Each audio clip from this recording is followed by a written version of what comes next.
Hi.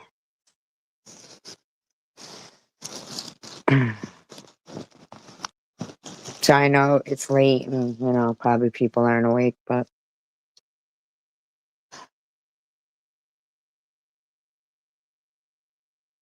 I felt like it was necessary to do this.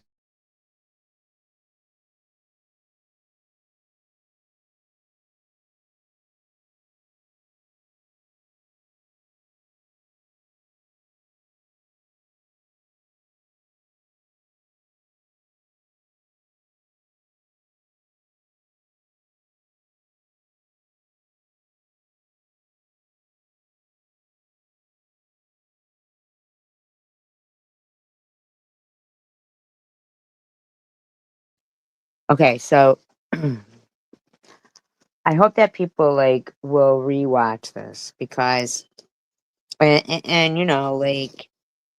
don't know, I haven't seen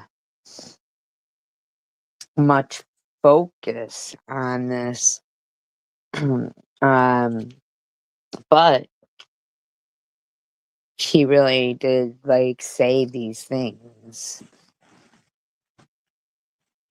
um to another country, and I'm talking about Elon Muskrat.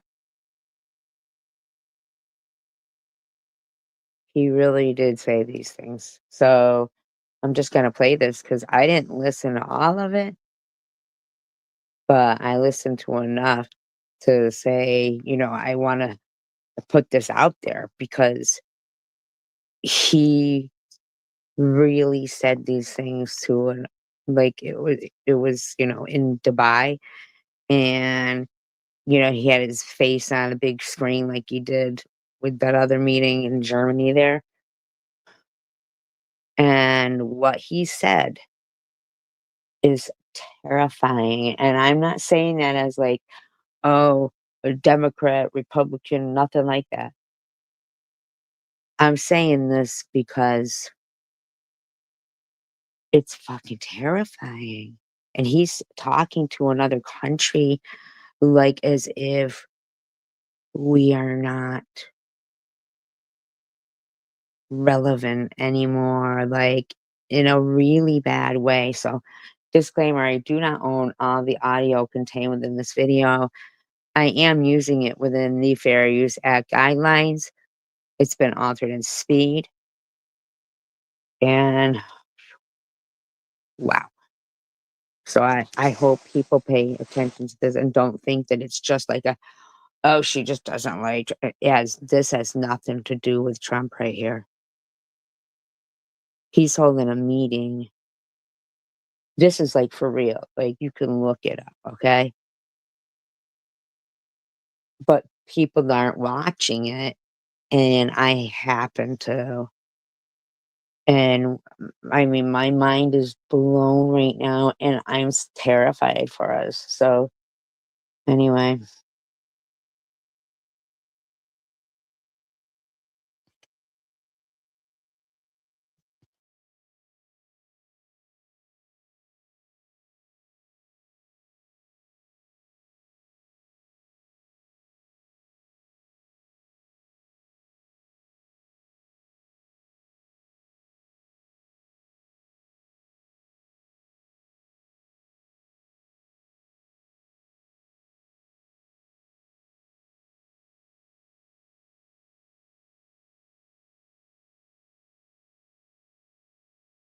okay, I hope you're ready for, okay? Okay. Because I'm just gonna play it and, watch the whole thing. Now remember, he's speaking on a big screen. This was yesterday or something. Speaking on a big screen. I know, but after listening to this, I don't know if it might be too late because, man, he was talking about America as if we were fucking, oh my God. No, listen to this, okay? Swear to God. I swear to you. He was talking to an like, it was people, all Dubai. Nothing I mean, he was oh my god, this is terrible. So, because I haven't watched all of it either, so I'll watch it with you if you don't mind. Meaning it's something that appeals to voters from of all types. I think improving government efficiency, I think, was like almost 70% support, so quite a lot, basically, more than any other issue. So I think the people are very supportive.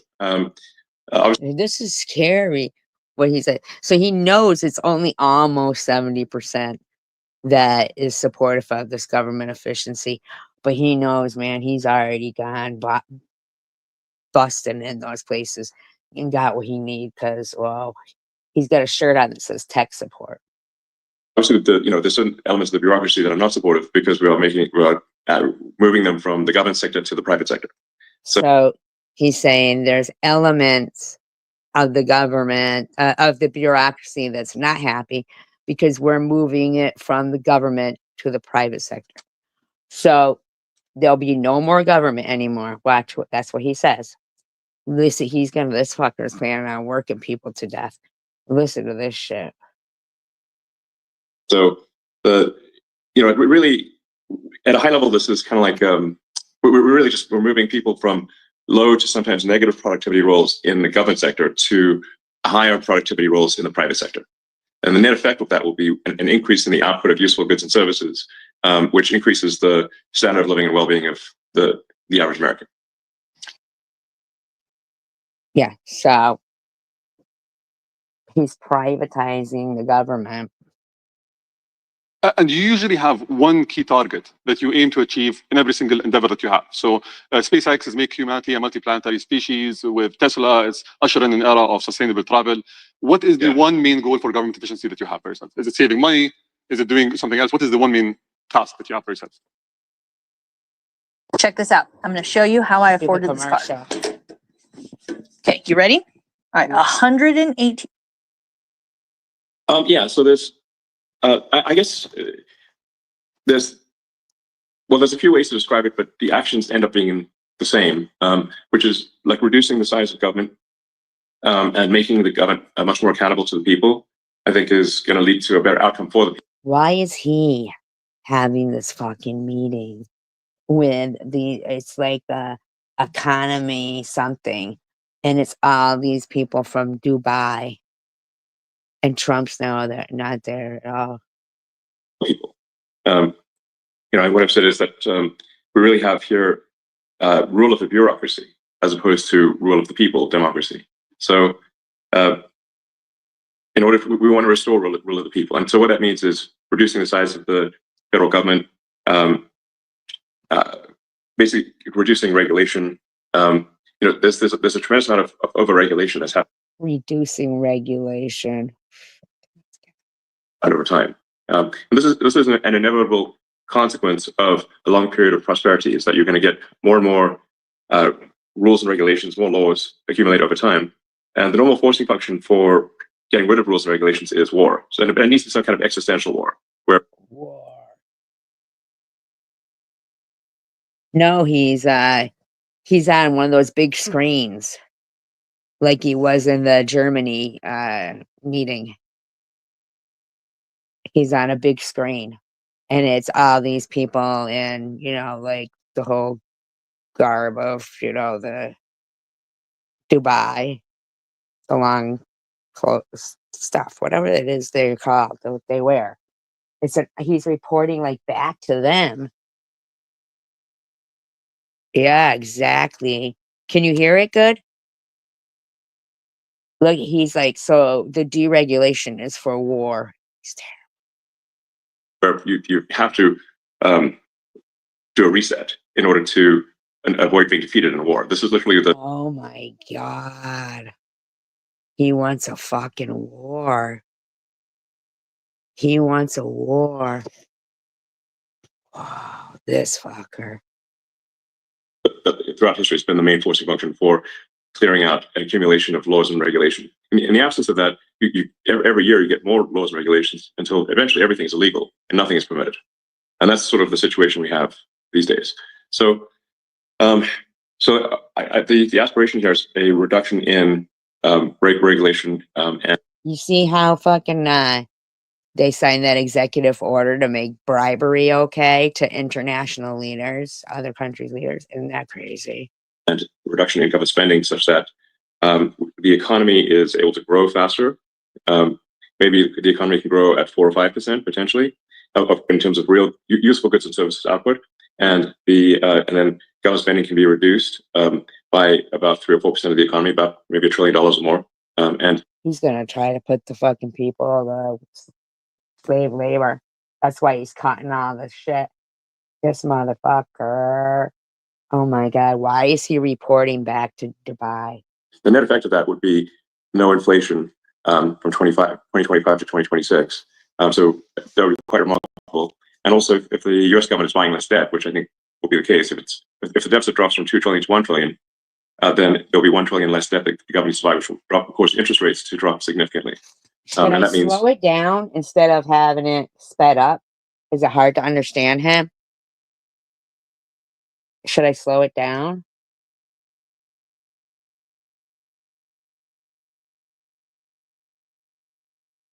He's so creepy. You know? People's mortgage payments, car payments, credit card payments, student loans, whatever debt they have, their debt payments will be less. So I think this is something that will benefit the average American. I think some of the things we're doing also will be helpful. It's a whole audience of Middle Eastern people. I don't know why he's reporting back to them. To hopefully helpful to other countries, because with the new administration, there's less interest in interfering with the affairs of other countries. I think that's a weird thing to say. A lot of the times the United States has been kind of pushy in international affairs, which may resonate with a number of members of the audience. And I think we should, in general, leave other countries to their own business. Whoa. That's kind of weird, isn't it? You still with me? He's making us weak. And basically, America should mind its own business, rather than push for regime change.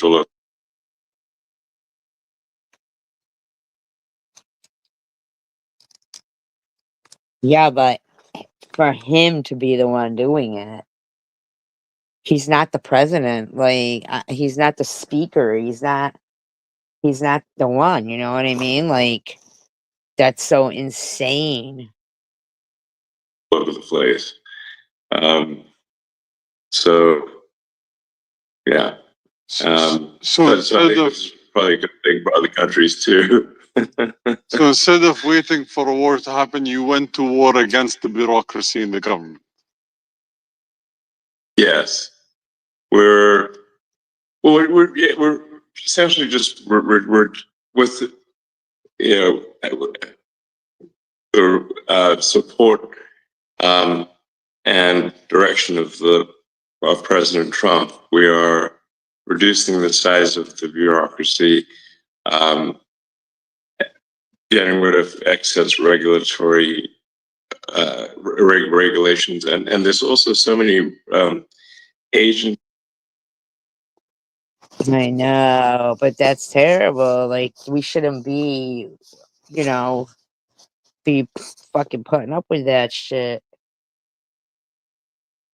And regulatory authorities that they actually step on each other's feet. It's kind of like having a sports game where there are too many referees on the field, like more referees than players at times.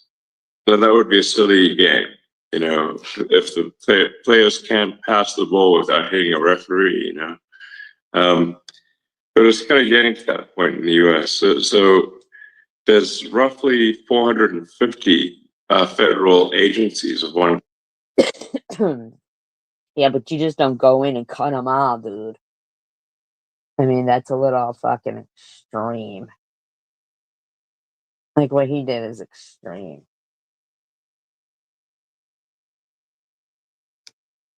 One kind or another. That's more agencies. That's almost an average of 2 agencies per year since the formation of the United States. So, I mean, how many agencies do you really need to run a country?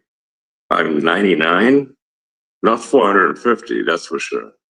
Dude, fucking mind your own business.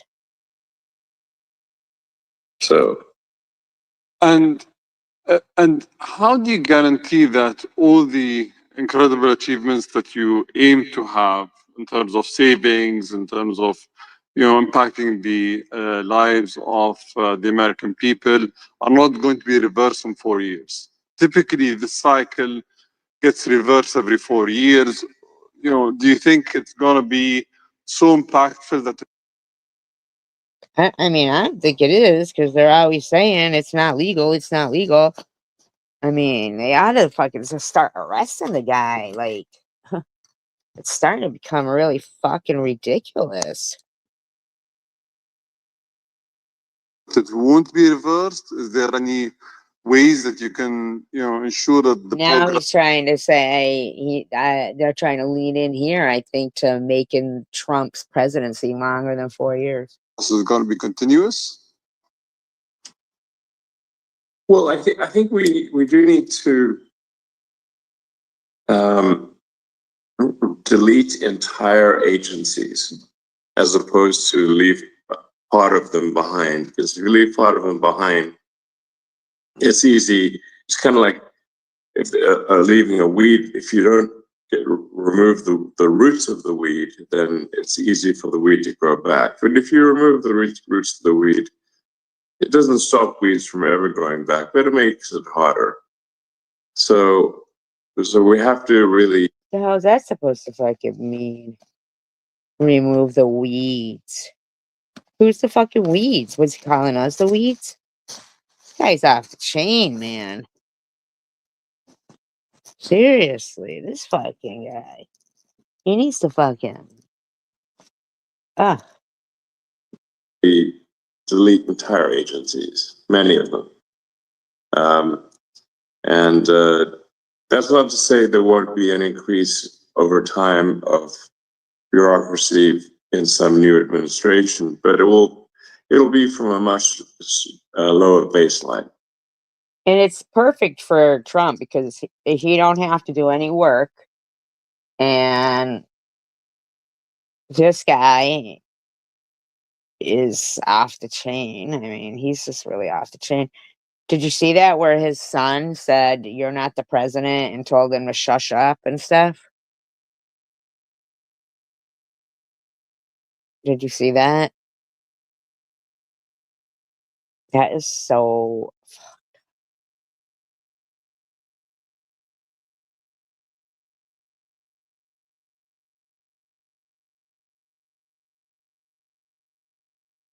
Yeah, exactly. It won't be long before he's sitting on a fucking throne.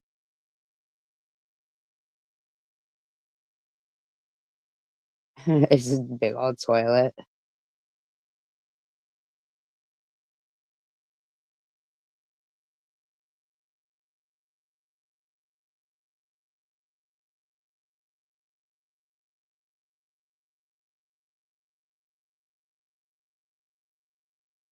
I don't know. I mean,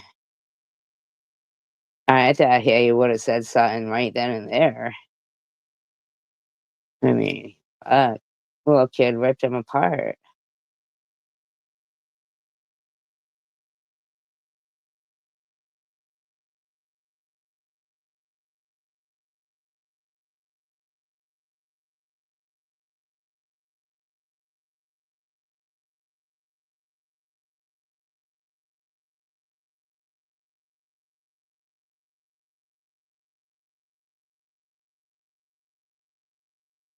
See if I can find it.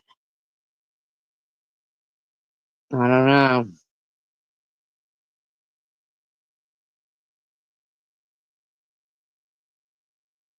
I want to buy your house. I can pay you cash for your house no matter what condition it's in. If you need to sell your house for... But when you see these clips, this makes me think like kids are so off the cuff, right? They have like zero filter.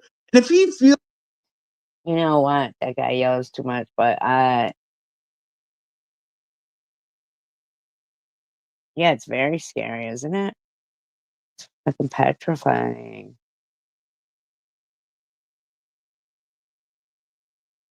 I had all my history stuff that I wanted to watch, but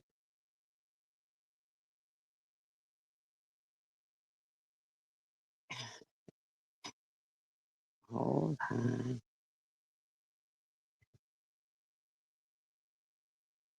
Got to get that representative, that congressman. The United States was humiliated in the Oval Office by a 4-year-old. And this is not a skit. This is not SNL. This is real life. And typically you would think He picked his nose. He picked his nose and wiped it on the desk where Donald Trump was. That's fucked up.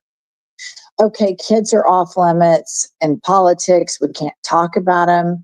But Elon Musk parades around with his kid on his shoulders all the time. And his kid has jumped in the political conversation. So I have to say, fuck them kids. Play the first clip. And the prices from one year to the next are the same. And their mortgage, all their debt payments dropped.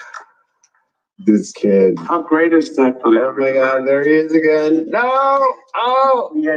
He said, I want you to shush. Then he told him, you're not the president. That's right. He's gonna put his booger fingers on the presidential desk. Okay. So that's Elon Musk's 4-year-old son that looked at President Trump and said, you need to shush your mouth, and then picked his nose and wiped his booger on the desk. Isn't that fucking crazy? I can't believe that kid got away with that. And not one person in the room fucking said a word to the kid. I remember a time a few months ago where if something like this happened and it was a Democratic president sitting at that desk, Fox News, they would all die on the spot. I do not think that their hearts could live through reporting on that. They would scream like a patriotism, decorum, and all of these things.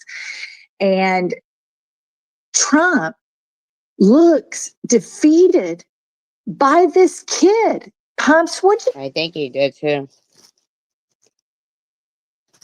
I think he did too.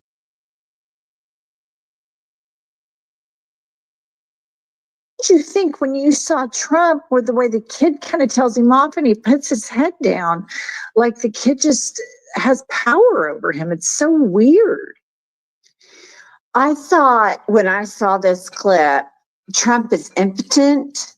He is impotent. He knows that he is not in charge. And what's interesting to me about it is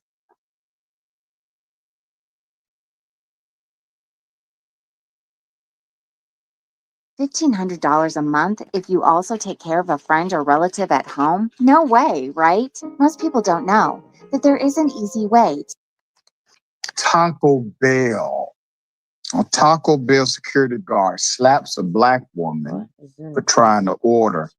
I'm going to go to the video. Well, hell of a thing. Elon Musk's son and really Elon Musk both humiliate Donald Trump in the Oval Office It gives you an idea of who's really in charge. Lil X. All right, here it is. And there was a hot mic that caught some of it.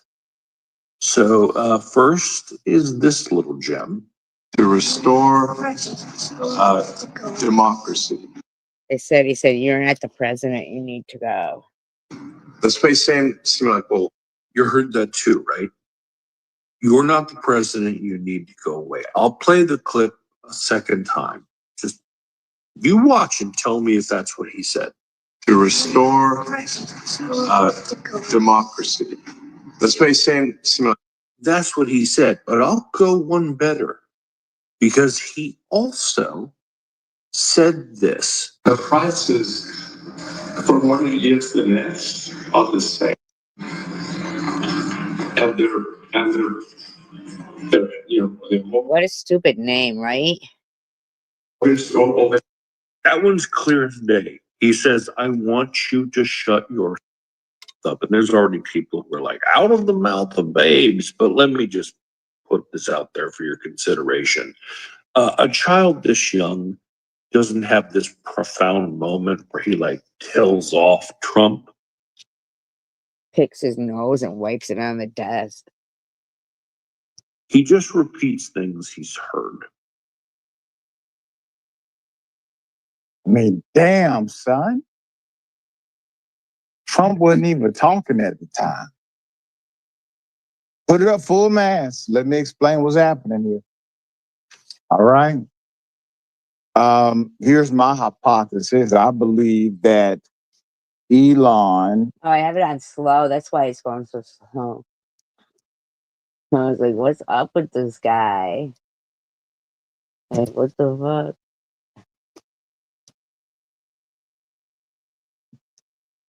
Musk. I know, has one right? of those neural links.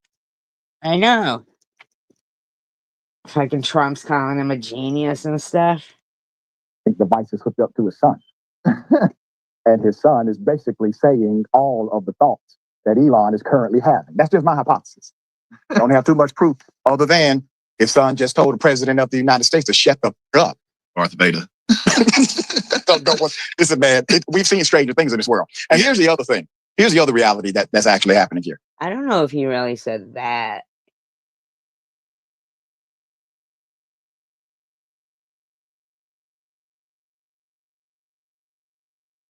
I need to rehear it.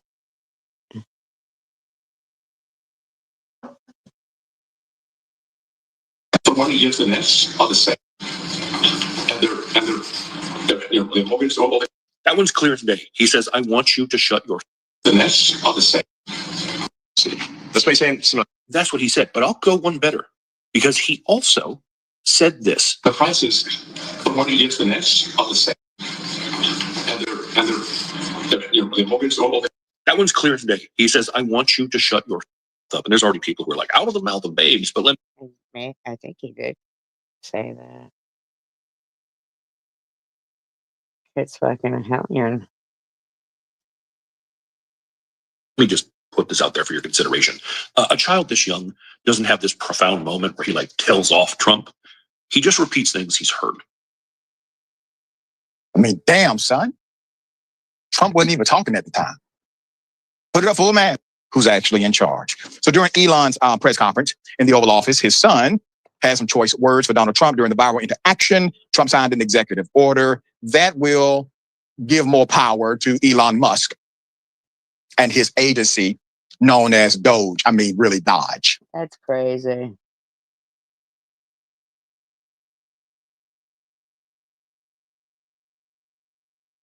Just giving away our frickin'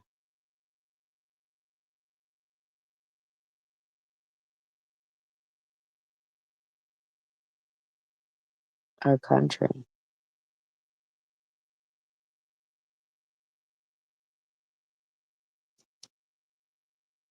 Okay, you didn't hear this from me, but what if I told you that solar companies in Massachusetts are holding on to a dirty little secret?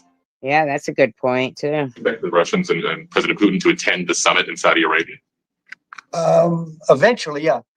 Not quite yet. It's a little early. They're having a meeting in Munich tomorrow. Russia is going to be there. with our people. Ukraine is also invited, by the way. Not sure exactly who's going to be there from any country, but high-level people from Russia. So he's not even going. This fucking guy, man, huh? From Ukraine and from the United States.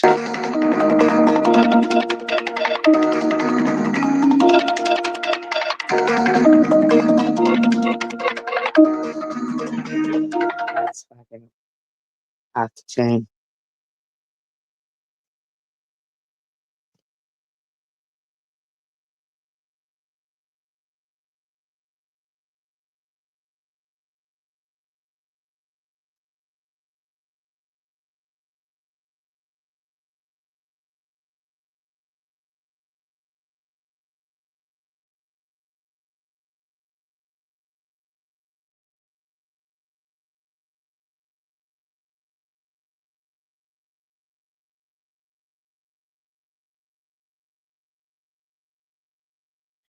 So it's a step in the right direction. I think the overarching goal here is it's lay the foundation for. So I wonder if this was the meeting he's talking about, and fucking Elon was the one there. For prosperity that will last many decades, maybe centuries, and yeah, but it will be forever. Nothing's forever. But I think we can strengthen the foundations of the United States substantially. I don't believe this guy in the least, and I don't even know why he's doing anything.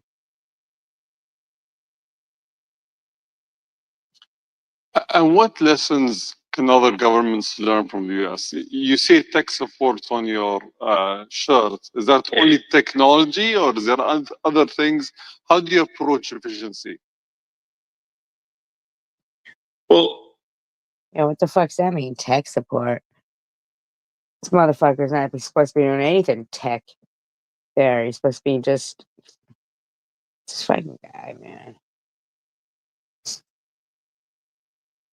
A shocking percentage of the problem, or maybe not shocking to those who know it, but a big percentage of the problem is improving the technology that the government runs on.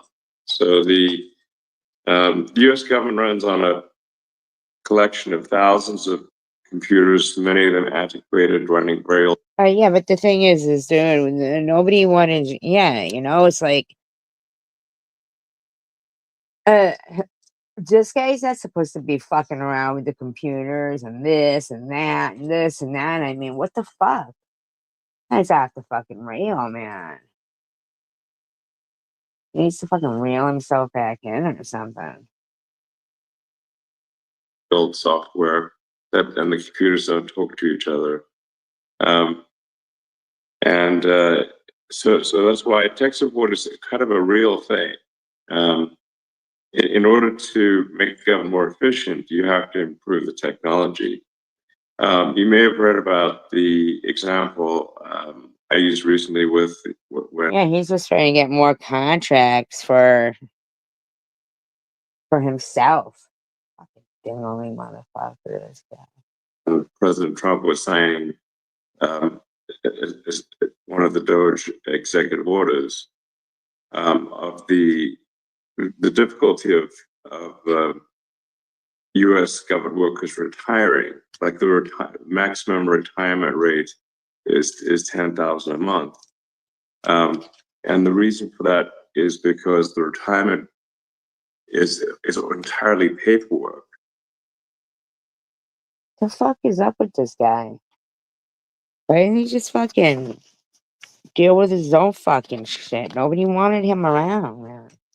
Right now, it's manually calculated paperwork that's put in an envelope and then taken down a mine shaft and stored in a mine. Yeah, he's saying it's all stored in a mine shaft and this and that. Like, fucking dude, why don't you just fucking give him the fucking nuclear codes and the fucking Treasury Department and fucking Fort Knox and shit, you fucking dickwad. Right. And then one of the things that affects the rate at which federal workers can retire is the speed of the elevator in a mine in Pennsylvania. Shut up, dude. I don't even think you know what you're fucking talking about there. The speed of an elevator in a mine. You need to fucking. Something wrong with this guy. Which is bizarre because it's not. It should be digital, you know. So then when we said, well, why isn't it digital? They said, well, we have had a digitization program going since 2014. So it's been 11 years. So then we asked, well, so how much progress have you made? And they said B. You mean you're giving yourself a grade of B? Yeah, they said B. Shut the fuck up. Nobody just answered you like that, dude. Nobody did. No, we're on the letter B. So like, Oh my god, dude. You need to prove that. You need to prove that. No, you need to prove it.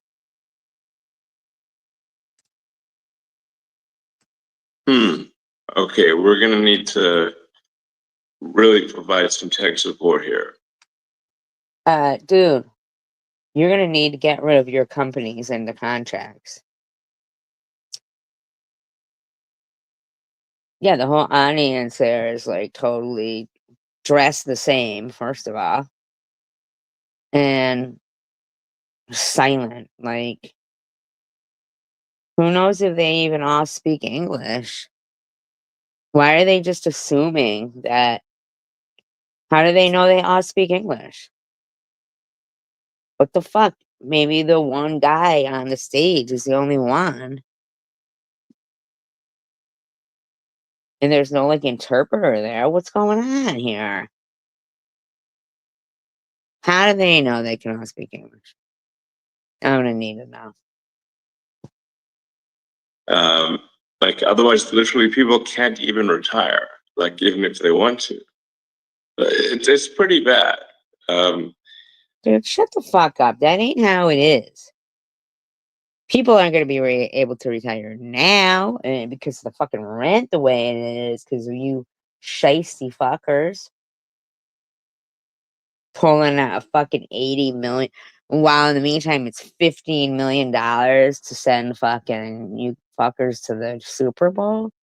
Only till fucking halftime, too. He's not even smart. He didn't even invent Tesla. And look at his rockets keep exploding and fucking, he's got those, poor fucking astronauts stuck out there in space.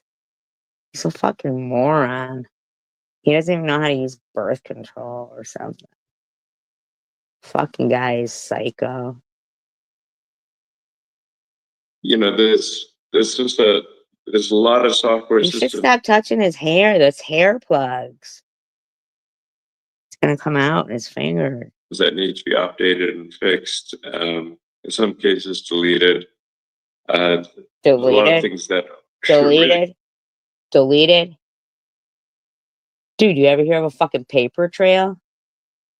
What are you, a fucking moron? Oh, yes. it should be automated. I mean, You should be terms of- automated. You probably are automated. That's what I'm assuming. Eyes up here. It's called the Grubelt Ultra. Let me tell you about it. Why the fuck you gonna show your groin then? And Thank tell you, us Mr. eyes Chair. up here? And just in case I go over, I just wanted to note that the previous speaker went over by a minute. Yeah, that's right. You fucking clock 'em, Miss Crockett. We've heard a lot about the fact that Democrats have been talking about Elon Musk. And let me give you a news alert. We're not going to stop talking about him. We're going to keep talking about him until he is out of here. That's right. That's right. Now, if he wants to be elected or appointed and confirmed to something, then so be it. But as of right now, we have somebody that for whatever reason, I don't know if y'all just trying to play in our face because you think we're stupid, or if you literally just cannot see the difference in a George Soros and a Bill Gates. But let me give you a little bit of the difference. Bill Gates gives to places. These motherfuckers don't. Number one, George Soros nor Bill Gates ever somehow decided to turn off the spigot of money that was going through to various organizations and agencies, And he to took the them. extent that it had actually, He fucking took like a grant from oh my god, Alabama maybe, or Arkansas. I don't know, somewhere that was, you know, like giving these people $100 off their energy bill, you know, like low income people. And they took it back and they took the money out of their accounts. Then he took 80 million from New York. The motherfucker, he's a fucking asshole. been ordered by law that they should have access to it, to the extent that people are dying. There are people that have died. You know, like stuff that's already been passed and shit. You can't roll that shit back. These places already paid for it.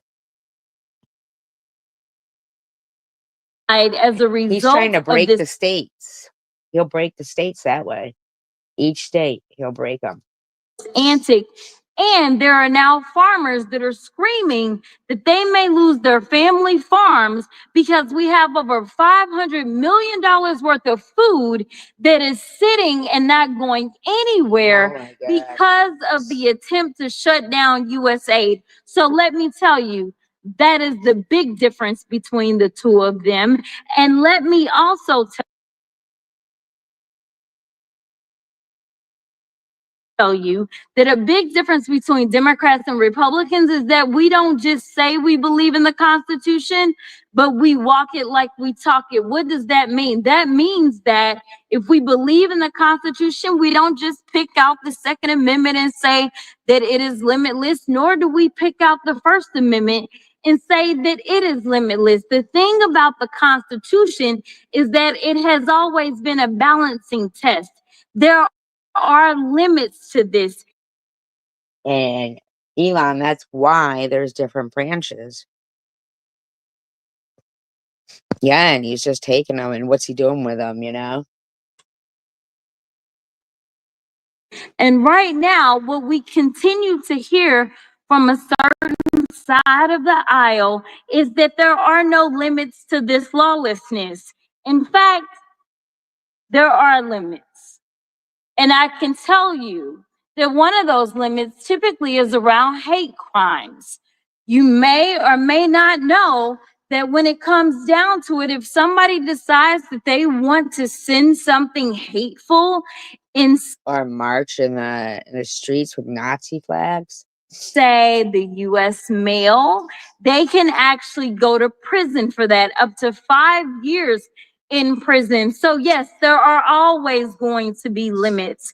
So when we start to talk about Trump and him being pulled down on any platform, this just happened to be after he incited an insurrection. Yep. This just happened to be after, in a bipartisan way, this particular chamber decided that they were going to impeach him.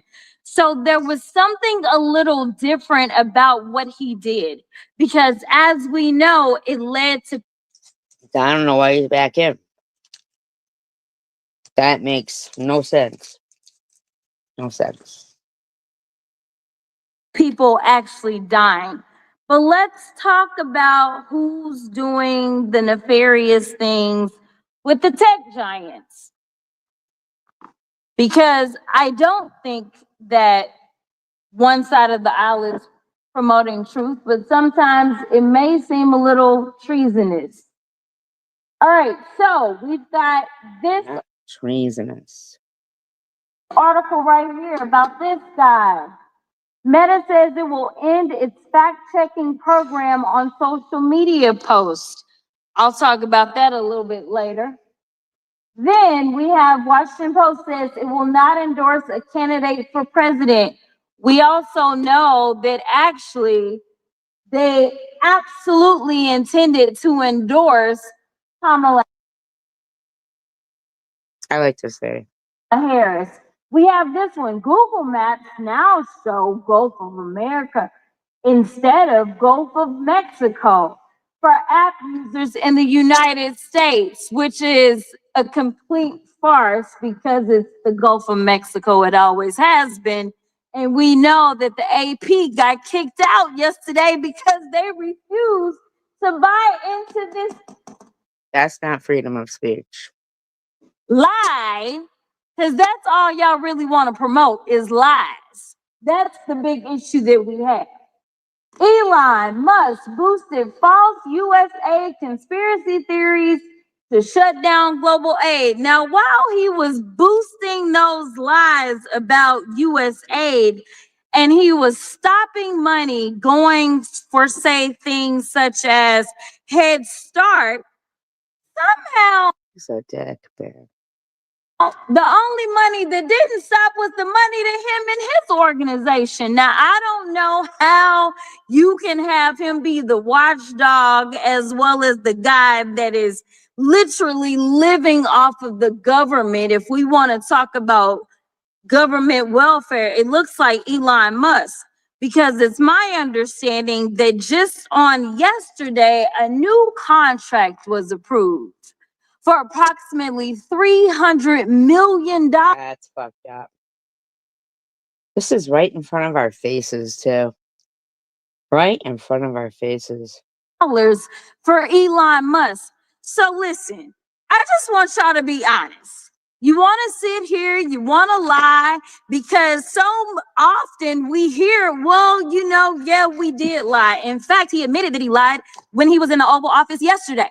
But if it's a lie that will get you into office, such as saying, I know nothing about Project 2025, yet on day one, you literally do everything that you can to implement it, including making sure that you put, say, one of the main architects of Project 2025 over the OMB, it's okay, so long as you get the power that you seek. Yeah, I know, but it just seems like, man, like, why the fuck are they just watching this happen? I can't imagine how. I'm not even saying that they are. I'm saying that, you know, these people in Congress, they must be exhausted from this with them, wondering why aren't you guys just letting this happen? The problem is that the game is going to be on the American people. And when I say the American people, I mean all of us. Unfortunately, I am also stuck in the twilight zone because of the lies that were allowed to be propagated. Just like when you're talking about vaccines and all this nonsense. Right now in my state of Texas, there is an outbreak of measles. And what they are finding is that because there's been so much disinformation about vaccines, that kids are sick right now with measles that they did not have to have if they just trusted doctors and experts instead of randoms online. So I will end by saying this, Mr. Chairman, because I know we believe in Jesus in this chamber. In John 8:32, it says, the truth shall set you free. So maybe we should focus on a little bit of truth in this chamber. No, that's on Fox. That's on Fox.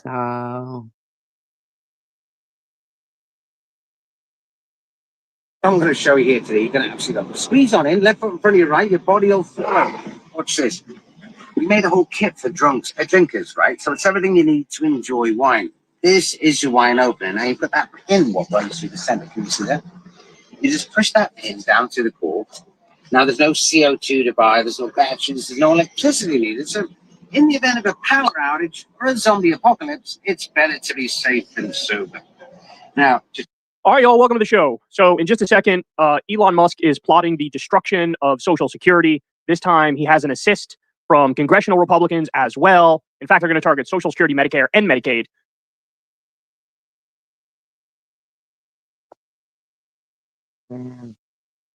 So we'll talk about that.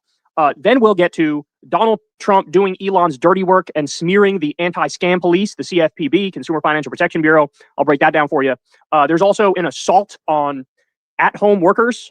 So, you know, Trump and Elon are totally against that. and there was a directive that all government workers have to show up to an office. So, Elon, go ahead. Sure. What are the checks and balances that are in place to ensure that there is accountability and transparency? Well, we actually are trying to be as transparent as possible. In fact, we post our actions to the Doge handle on X and to the Doge website. Inflation is through the roof. We are dithering with our foreign policy. Trump's America is a complete catastrophe. And now we have the vote on one of the most highly unqualified. The White House is doing everything they can to cover for Elon Musk and the illegal actions that he's taking, the absolute lack of transparency with which they're doing their job, which they're not really doing their job, they're breaking shit. And Caroline Leavitt, the White House press secretary, is at the tip of the spear as a propagandist for Donald Trump and Elon Musk. And the press is really hounding him. I can't really get through much of her, man. She's, I don't know. Asking all kinds of questions about where's the transparency? What's happening here? Where is the fraud that they act like that they're finding? All kinds of these pointed questions, and none of them get answered. And in fact, in this clip I'm getting ready to show you is Caroline Leavitt really just showing her ass, so to speak, metaphorically, that she has no idea what's happening. They have no idea what's happening. There is no fraud being uncovered. There's things Donald Trump doesn't like generally, but that doesn't mean it's fraudulent. It just means it's a difference of opinion relative to policy and how we prioritize spending the money. I think he's got something on her, on him. I think Elon has something on him. Of we the people. That's what that means. I've said before, budgets are moral documents. They signal our priorities, our social priorities, our economic priorities. And I think you can guess that a Trump budget, the things that he prioritizes, are not moral, are not decent, are not supportive of we the people. No. So this first clip is directly asking about transparency of Elon Musk and the fraud that he claims he's finding. And I think they've been trailing these people for a long time. Like, already had them all picked out because some of them weren't even friends of Trump's. They were opposed to him. And I think these are people that Heritage Foundation probably trailed for months to get, stuff on. I know that sounds a little bit, whatever, but seriously, like, to think about it, they all are criminals in some sort of way, and yet they get passed, and I don't know.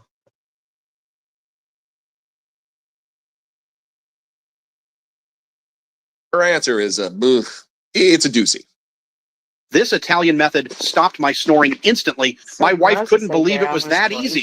The biggest myth about Doge and the fraud claims. Elon Musk in the Oval yesterday gave us some information on that. We're just wondering if there's some proof, evidence. Is the White House willing to share evidence of those fraud claims, or can Elon Musk come to the briefing room and share material evidence of what he's talking about? Sure, I would love for Elon Musk to come to the briefing room. That's why we had him go to the Oval Office yesterday, where I think he provided great answers. He was speaking in layman's terms, speaking common sense to all of you in the media, but also to Americans at home. But I would say layman's terms, like we're all fucking stupid or something, especially to all of you in the media, because I think it's a real fallacy that there's this alleged lack of transparency when it comes to Doge. President Trump and Elon Musk have been incredibly transparent on what Doge is doing. There is an X account with the Doge handle. They are tweeting out what they are doing on a daily basis. They have a website where they are tweeting it out. Jesus. posting the receipts of the contracts that they are reviewing and the payments that they have stopped from going out the door. The secretaries of our departments have stopped. No, they're not. He's posting things like memes, laughing, saying the Department of Education is dead. That's not transparency. Tweeting something that's misinformation, that's disinformation, that's straight up untrue is not transparent, Caroline Leavitt. Even Elon Musk, in that meeting in the Oval Office where he commandeered the office, Donald Trump just surrendered power to Elon Musk in the Oval Office. He said, well, I'm going to say some things that are incorrect. He openly said it. Oh yeah, I'm going to be wrong about stuff all the time. It's going to happen. You got to expect me to be wrong. What? Right. So you're transparent that you're a dumb shit? Is that the transparency that we're being promised here? And in another moment, they pressed her about the transparent that you're a dumb shit. He's funny, this guy. Actual fraud that he has found. What is the evidence of the fraud? Show us the fraud. Listen, I want to know if there's rampant, insane fraud in the federal government, like when the Pentagon was spending like $800 on plungers and shit like that, or a hammer or a wrench. Yes, we need to weed that out. That money could be more appropriately spent somewhere else, making someone's life easier, better. So I'm all for rooting out the fraud, but you'll never guess the thing she does. One, we'll talk about it. She just waves around papers as though that's evidence. And all the women in his fucking cabinet are like these fucking beauty queens. But also the thing she waves around, she claims without showing us that it's not fraud. It's just shit Donald Trump doesn't like. Anyway, watch this. As for the actual receipts, we are happy to provide them, and I actually brought some today because all of you know I love to bring the receipts. We have contracts upon contracts that we can send and provide this information to you. Let me be very clear. We are not trying to hide anything. We have been incredibly transparent, and we will continue to be. These are screenshots of contracts that DOJ found across our government. This is a DEI contract, $36,000 for U.S. citizenship and immigration services. That is against the president's policies and his America First agenda. This is a $3.4 million. They've already been approved. Those bills, you know, they've already done the fucking work. Dollar contract, a council for inclusive innovation at the U.S. What about Patent. the contracts with fucking Elon Musk? Can you bring those ones out? Break those ones out, bitch. Those are the ones we want to see. Trademark Office, Department of Commerce, another DEI contract that DOJ identified. I can continue to go through these. Oh, I love this one. $57,000 for climate change in Sri Lanka. What is this doing to continue the interests of the American people? Absolutely nothing. All of you know I love to bring receipts, she says. Yeah, everybody knows you love to bring receipts. Also, I love this. By the way, this just in, breaking news, I've discovered alien life in the United States. Here's my proof. Look at this, everybody. Here's my proof. All right, don't ask any more questions. I just gave you proof. I mean, that's ultimately what she just did. Yep. Everybody knows I love to bring receipts. Here's my receipts of fraud. Here's a list of a bunch of things Donald Trump doesn't like. It's not fraud. Spending money on LGBTQ initiatives isn't fraud. You may not like it because you're a bigot or fearful of the innate nature, but that's not fraud. Something that Trump doesn't like isn't fraud, just like every... Yeah. Something Trump don't like isn't fraud. Everything's not DEI. Not everything's woke. Not everything's CRT. Not everything related to a black or a gay person or a brown person or some other minority group. It doesn't mean it's fraud. Just because it makes Donald Trump afraid or angry, but the country doesn't run on the whims of Donald Trump and Elon Musk that's not how it works. It is not how it works. Yeah, lady. And for conservatives out there who will inevitably find this video or who are subscribed so they can hate watch and troll, that's not how it works. Just because you're neck deep in the cult and you think Donald Trump can do no wrong, the rapist and the fraudster who can't even run a charity. We have a president who is outlawed. He is prohibited from being involved in charities in the state of New York because of his fraudulent activity. Yay. Stealing money from cancer kids, running a fake university and defrauding the students, walking into teen beauty pageant dressing rooms while they're naked children because he owns the pageant. That's your president. That's your piece of shit president. That's to the trolls. Anyway, what do you think? I'd love to hear from you. You can comment below. You can call the voicemail line 714-576-4054. This is the one time that I've seen steel be cheaper than plastic. And anyone who has considered buying these knows that they're... 2 big interviews in one single week. What a treat for you and the audience. I say that very much tongue-in-cheek. I am joined today by some folks that I've recently become acquainted with. They are actually 2/3 of a team on a new show here on YouTube called The Dangerous Ones. I think I am not out of line to categorize it as a progressive liberal politics show. Jim and Tiffany Drastic from The Dangerous Ones, not Nick, We'll have him on another time. Thanks for joining me, you guys. Thanks for having us. Thank you so much for having us. What a treat. We only have two of you because Nick just got alarming news. I got the text in the text thread that his house is flooding, and this obviously comes a big shock to me that I'm not as important as his flooding house. So he got that news and he was like, I can't believe this is happening right now. I gotta leave. When it's yeah, what a bummer. the whole city shuts down. So. Yeah. And the whole city shuts down. So. Yeah. Yeah, it's the same with snow.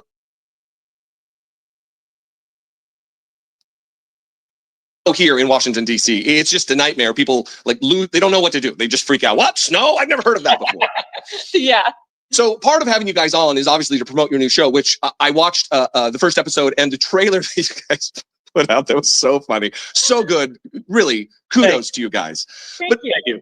But the other element to this is really to support and lift up independent media. And that's kind of what this, not independent media in this particular clip, the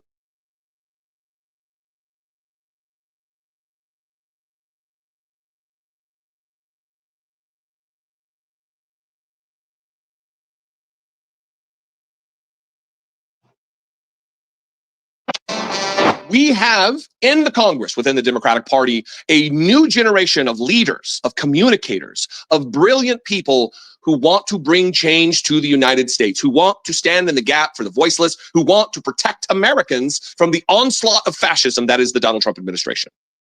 Greg Casar is one of these characters. There's a host of others. I talk about them all. This is I don't know how to say it. Dalmore or whatever. I don't know. Jesse Dalmore. The top.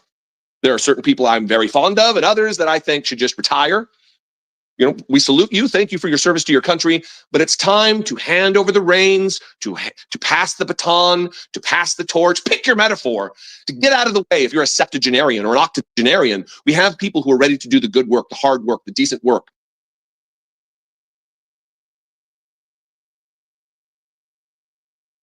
To protect Americans. Again, Greg Casar, one of these people. Yesterday in the committee, knowing the television landscape, knowing that he's on TV, giving me the opportunity to talk about this, to play this clip, this 2-minute and 47-second clip. If you've already seen it, there'll be a timer you can scan through. You don't care about what he says and you just want to hear my stupid ass talk, you can scan through what he says. I don't recommend that. But he is outlining the hypocrisy, the lies, the looting, the absolute con job that is Elon Musk's involvement with government efficiency. Because the Republican Party, powered by, motivated by, animated by Project 2025, is looking to cut Social Security. They're looking to cut the budget in places where people have paid in. You pay in payroll taxes to Social Security every paycheck. And a man who doesn't need any money because he's... I know. Can you believe that? He doesn't need any money. And he wants to take from people that are... Wow. A motherfucker. He wouldn't even have a country to sell his fucking Teslas in if it wasn't for the people who worked and they use their money that they put in there to fucking interest off and shit. And they only get 50% of it anyway. It's not everything that you worked for. But still, these are things that were protected. And some fucking asshole is coming in and stealing it. The richest person on the planet, rapidly approaching trillionaire status. 1,000 billion. I mean, a billion is 1,000 million. And he's got almost 1,000 billion. I mean, it is money he could not spend if he spent $1 million a minute. 467 billion or something. Hey, good night. But you should check my community page because there's a petition thing there. So you should check it out. I don't know if you know. Yeah, okay. Thank you. Yeah. Scroll down if it's not like the top one, but it's not too far. But I don't think there's a picture, There's just a link, but yeah, definitely take a look at it. Thank you. And then share it out if you're able to. All right. Thank you for being here. I appreciate you. Thank you. Problem. I mean, I checked it out and I wouldn't share it if I didn't think that it was, you know, legit. Like I found my way there by a legit channel that I watch all the time. So, yeah. It's so astronomically wealthy and just gross and immoral for someone to possess that kind of wealth while there are children starving to death on planet Earth. It blows my fucking mind that this is where we are. And Greg Casar points out, I know I just went off on a rant there. Greg Casar points out what the average American on Social Security earns from the government, how much they leech from the government. While Elon Musk, his isn't $65 a day, it's $8 million per day. Elon Musk, the already richest man on the planet. They're disgusting. How can they justify that? And how is this just being, and I know it's not just being okayed. There's a lot of people out there fighting for it and protesting every day. And I mean, putting themselves in danger, really. If I lived closer, I would do it myself. I'd go there, you know, and protest as well. Oh man, it's like they're really trying to exhaust people or something. He earns from we the people. And they're going to cut the Social Security for the grandma who earns the 65, who gets the 65, who paid into the system to get that 65. And the guy who makes $8 million a day is going to claw that back. Watch this from Greg Casar. And if you're not following him on social media, and if you live in his district, you should be very thankful that this is a guy who's a winner. Watch this. At least 5 inspector generals that were looking into Elon Musk's companies were fired by the Trump-Musk administration. These inspector generals who are independent. Anybody else doing that would be fucking, that wouldn't fly. Protected by law. They are the people that find the waste, fraud, and abuse and found many of the cases of waste, fraud, and abuse that have been brought up today, fired because they were looking into Elon Musk. At the NLRB, the National Labor Relations Board, which is supposed to protect workers from getting their unions busted by folks like Elon Musk, made functionally broken by the so-called Department of Government Efficiency that really is the Department of It's all revenge and shit. Yeah. Government Efficiency for Elon Musk, not for you. They are trying to shut down the Department of Education, the Department of Labor. You know what Elon Musk doesn't seem to be looking into? His own contracts. Again, I'll ask you, Mr. Talcove, do you know how much money a day Mr. Musk will receive from the federal government for his contracts? No. The answer is $8 million a day. Just last year, Elon Musk was promised $3 billion from close to 100 contracts with the federal government. Ms. Royal, do you know how much the average person in this country who survives on Social Security, one of our seniors who's worked their entire life, about... Those people are heartless. Fucking heartless. Heartless. how much they have to survive on a day? I do not. $65 a day. We're not looking into Elon Musk's $8 million a day. This subcommittee, chaired by Marjorie Taylor Greene and the House Republicans, is looking into your grandmother's $65 a day. Let me be clear. I think we would all support taxpayer savings. Look into money we might needlessly send to billionaires and big corporations. They've got a slush fund, and they always try to make it like it's the Democrats that, you know, were the shady ones. But Marjorie Taylor Greene, just like a month ago or 2 months ago, was threatening to release names from her own party that have had, you know, accusations against them. And people have been paid out of the slush fund.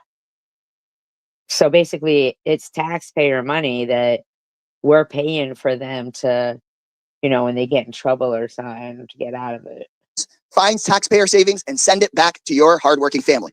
But instead, what House Republicans and the Trump-Musk administration want to do is they want to look into your kids' lunch money, your kids' teacher's salary, into your grandparents' Social Security. They want to take that money and give it out in billionaire tax cuts And they're talking about that in committee tomorrow, in budget committee tomorrow. They just released their plan. So let me be clear. When Republicans talk about government efficiency in this Congress, they're not looking into billionaires who don't pay their taxes. They're not looking into billionaires who get rich off of government contracts. They're not looking into Elon Musk firing watchdogs. It's all fucking illegal, man. It's a travesty. It's a fucking travesty. It really is. Laughing in our face. I mean, my God.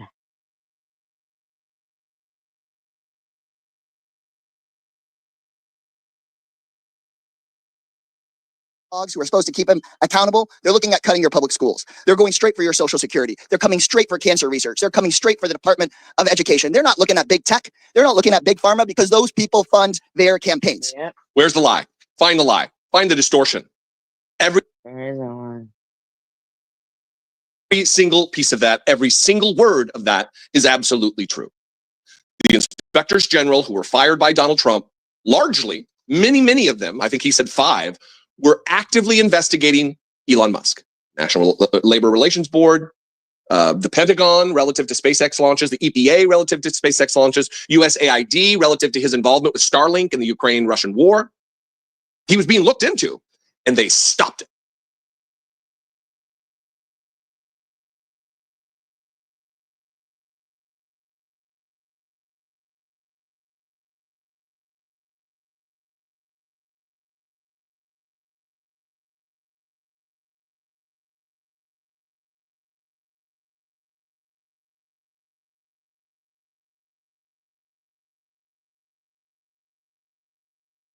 Building your online business? Go to Wix.com and set up your store on a single.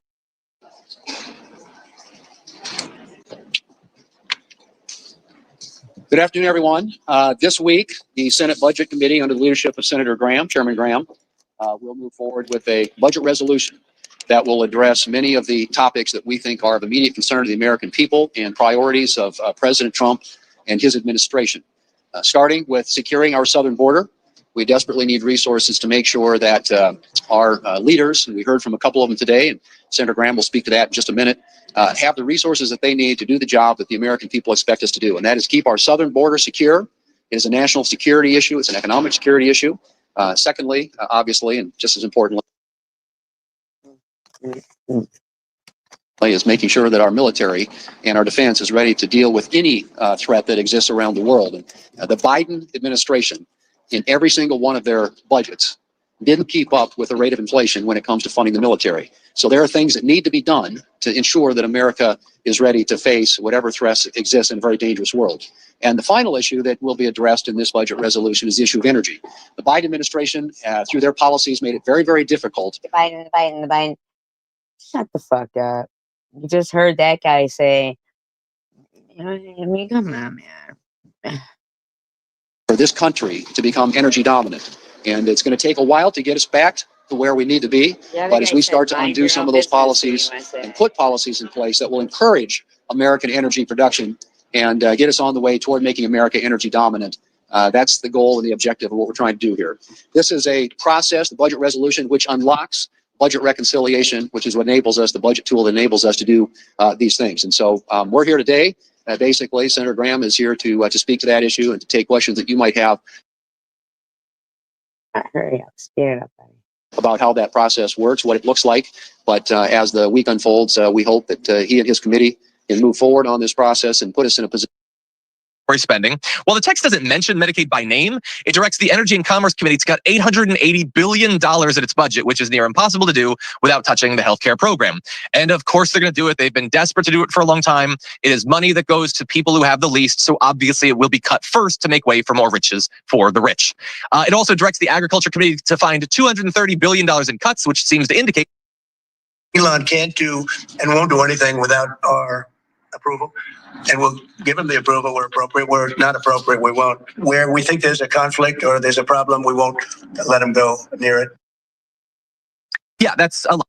Donald Trump has literally no idea what Donald Trump or his little band of incels is doing in the government. You think, what do you think? He's falling around? He's getting progress reports? No, he has no idea. He is owned by Elon Musk, so he has unleashed Elon Musk to go, to harm his competitors, to benefit himself, all in the name of finding corruption, with the entire endeavor being the definition of corruption. And hey, we have an amazing example of it for today's show. The State Department apparently plans to buy $400 million of armored Tesla Cybertruck. Once launched, this dental appliance received an explosive response and quickly became popular. So 12 Tennessee Democrats got up and walked out during Governor Bill Lee's State of the State address, and I'm so happy to hear this. You know, so many times when I'm doing Tennessee politics here on the channel, I'm telling you about something outrageous and radical that Governor Bill Lee's trying to get pushed through, or we're talking about all the crazy and harebrained stuff that people like Cameron Sexton and Andy Ogles will say, or Tim Burchett or Marsha Blackburn. We've got an absolute cast of clowns here in Tennessee who are doing their best to take this country back 200 years. But we've also got the good ones out there on the front lines who are holding the lines and who are fighting for all of us.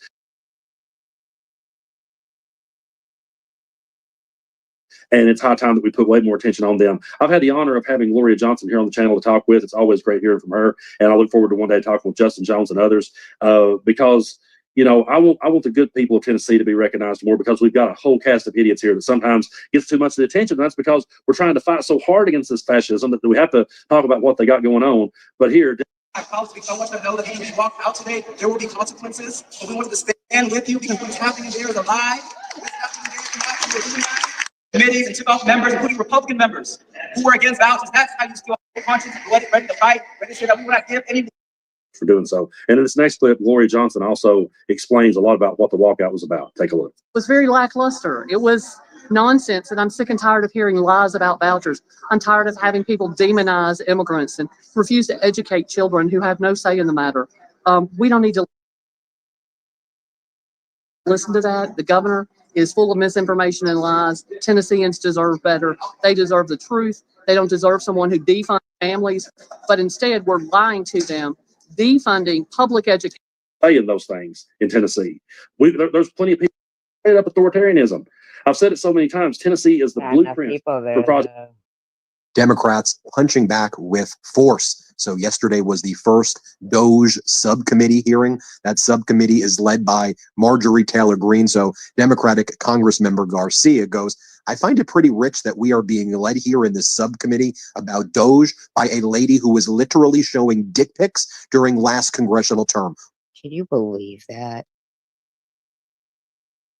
She did. She showed dick pics. Watch this takedown. Let's play it. Now, I find it ironic, of course, that our chairwoman, Congresswoman Greene, is in charge of running this committee. Now, in the last Congress, Chairwoman Greene literally showed a dick pic in our oversight congressional hearing. So I thought I'd bring one as well. Why would she show it? Now, this, of course, we know is President Elon Musk. He's also the world's richest man. He was the biggest political donor in the last election. He has billions of dollars in conflicts of interest. And we know that he is leading a... He shows a picture of Elon Musk for a dick pic. But why did she show a dick pic? I gotta know. I mean, that's kind of like off the chain, you know? I think.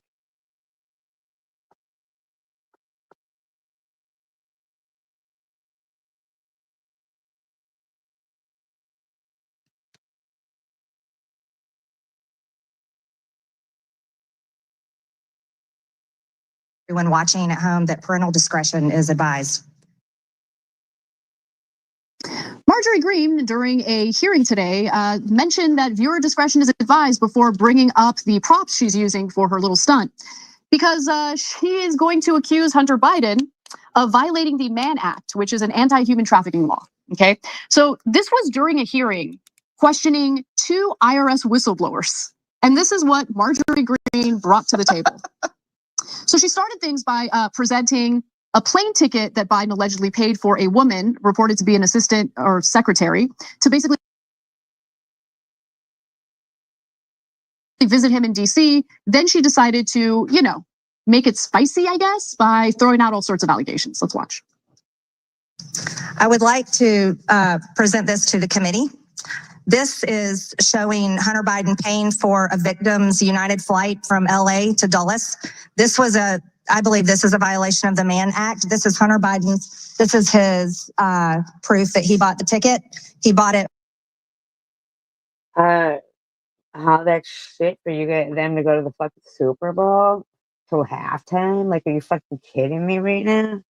For this woman right here.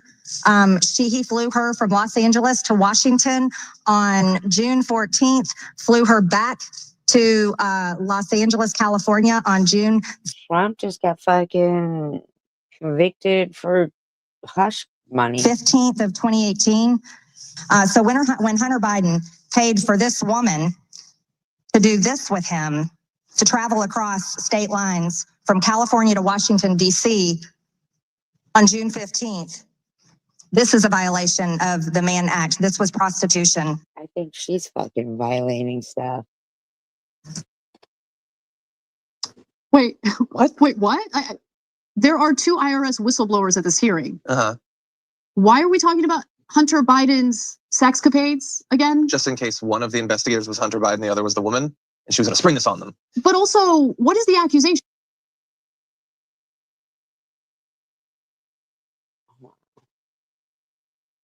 here? That there was no consent? I don't understand. No, she seems to think that the fact that she just wants to hold up the fact that he had sex or whatever, and that there's a naked photo. Oh my spicy God, or whatever. oh That's what God. she wants, but she Sex can't just do that. So she has to pretend that there's something more to it. So the idea is, well, it would be human trafficking if he was flying a prostitute across the country to meet up with him. Now, she doesn't have any evidence of that, but she apparently paid for the flight.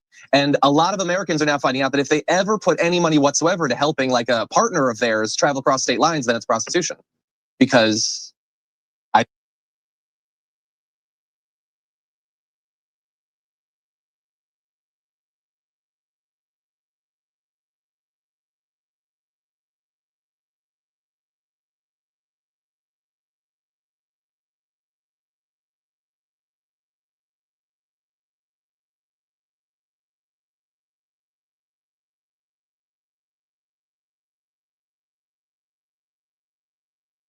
find it ironic that the other guy's kid is his name Hunter, but this one's a fucking idiot, this guy. Just in my opinion, I think this name.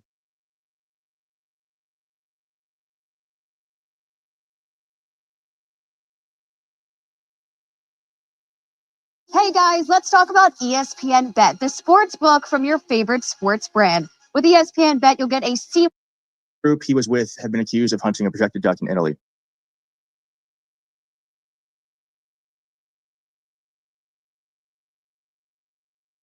For fun.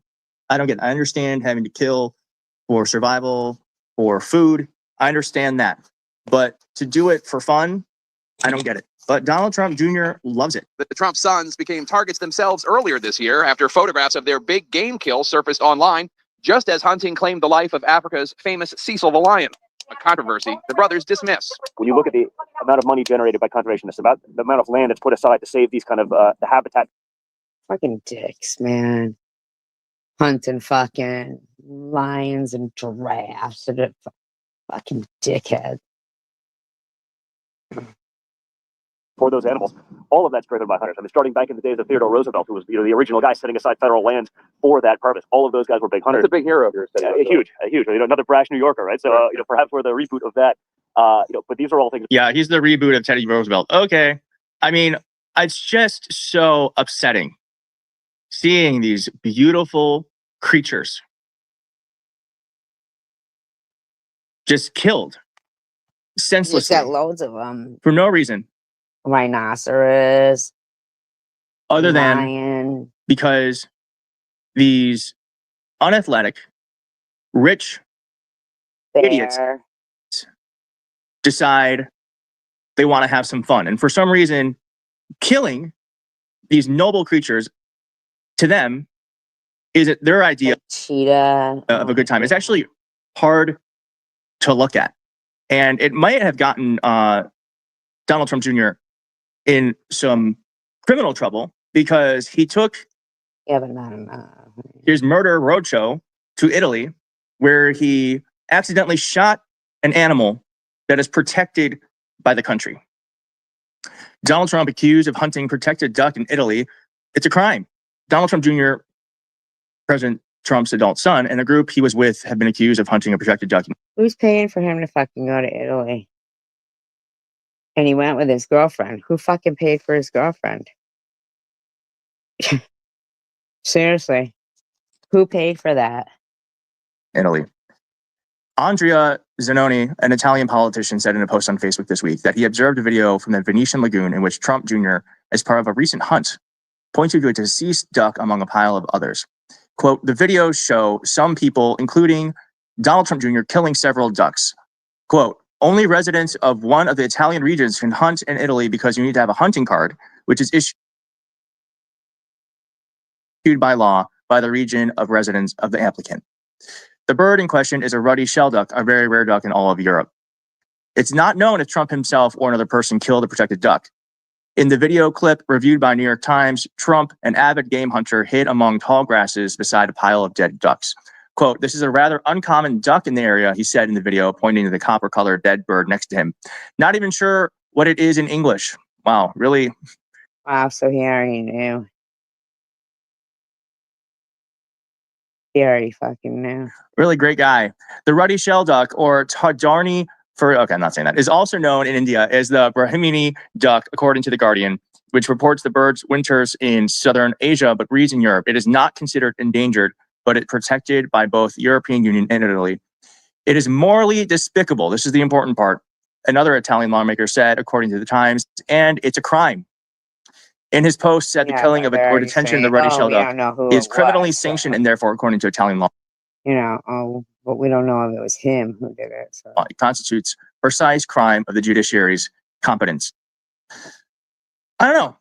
Maybe Italy can do what we seem to be unable to do, which is give.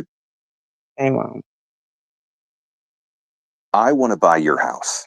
I can pay you cash for your house no matter what condition it's in. If you need to sell your house for any... I'm going to play videos for you that genuinely make me sad. Yes, they are of the Mango Menace. Yes, he seems impotent and disoriented and confused. But I do not remember ever of any of the presidents that I have covered, and this includes Trump's first term, a moment at which I realized, wow, this guy has surrendered. He has given up. And in these videos, you will see Donald Trump completely surrender to Vladimir Putin. It's happened before and it's happened again. Trump's enamored with these authoritarian dictators. And after Trump met with Putin during his first term, he came out and he was just so impressed. You could see he had stars in his eyes. Putin, I believe him. Why would he lie? He said things so strongly. He's so rich. He's so handsome. Okay, maybe the last two I'm ad-libbing.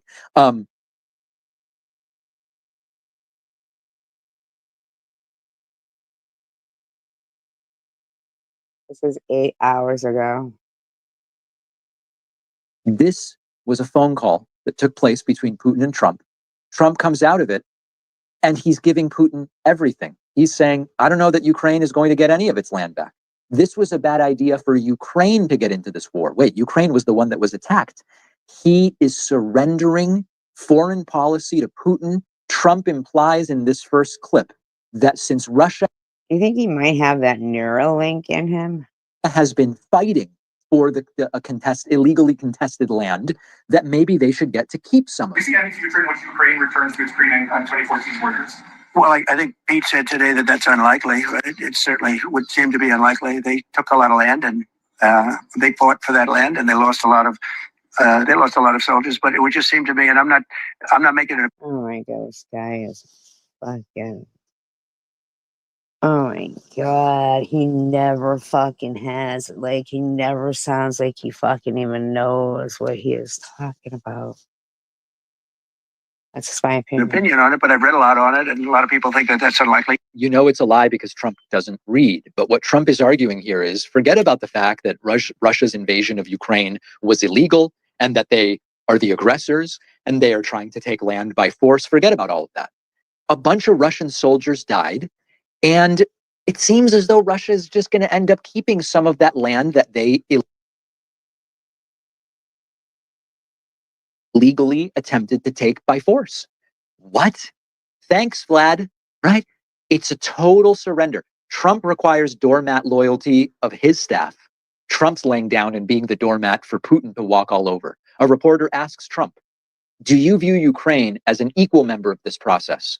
And Trump goes, Ukraine shouldn't have gotten into this war. Do you expect Ukraine? Say it, what? Do you view Ukraine as an equal member of this peace process? It's an interesting question. Not really. I think they have to make peace. Their people are being killed, and I think they have to make peace. I said that was not a good war to go into, and I think they have to make peace. That's what I think. It wasn't a good war for Ukraine to go into. Russia. Douche.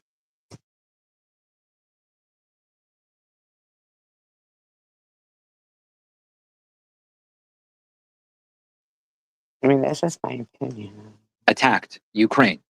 And Trump is asked, is Ukraine on a level playing field as a negotiating party here with Russia? Trump goes, I don't know, that's difficult, but this was a bad idea for Ukraine. Ukraine chose to be attacked by the wrong people. Blame the victim is what this is. Trump then says, Putin wants peace. Putin wants peace. What a nice guy. Do that, then Putin would say he won. We're the thing that's holding it back. And frankly, we'll go as long as we have to go because we're not going to let the other happen. But President Putin wants to have peace now, and that's good. And he didn't want to have peace with Biden. Yeah. Oh, man, this is going to be really bad. I mean, this is a global humiliation. I don't know that I have ever seen a president just totally, whatever you want, Vlad, just whatever you want. What do you want me to say? And of course, reporters noticing that indeed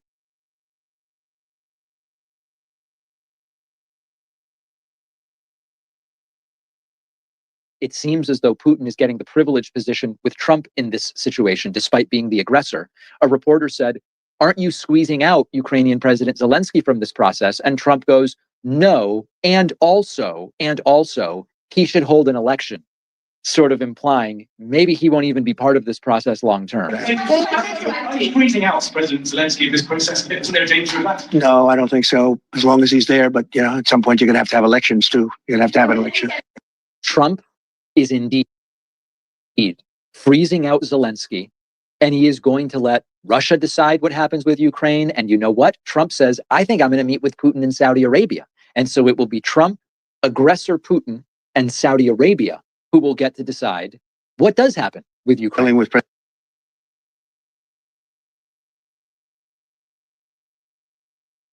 Wow. President Putin largely on the phone, and we ultimately expect to meet. In fact, we expect that he'll come here and I'll go there, and we're going to meet also probably in Saudi Arabia the first time. We'll meet in Saudi Arabia, see if we can get something done. But we want to end that war. That war is a disaster. What a great idea. So we're building up to the totality of the wish list here. Trump says Ukraine is maybe just going to have to give up some of that land that Russia took. We are not only going to keep talking to Putin, but we might even talk to Putin in Saudi Arabia, screw Zelensky. And then finally, another Putin wish list item. What about NATO membership for Ukraine? Trump says, nah, that doesn't seem good. Propose NATO membership for Ukraine. I don't think it's practical to have it personally. I know that a new Secretary of Defense who's excellent, Pete, made a statement today saying that he thinks it's unlikely or impractical. I think probably that's true. I think long before President Putin, they said there's no way they'd allow that. Yeah. So, translation, Vladimir would be very upset with me if I said it's okay for Ukraine to be a NATO member if that's the way the process goes, if that's the way the voting goes. This is total surrender to Putin. Forget about the Mueller stuff. Forget about the Russia probe. Forget about everything from before and during the first term. This series of statements from Trump alone is a level of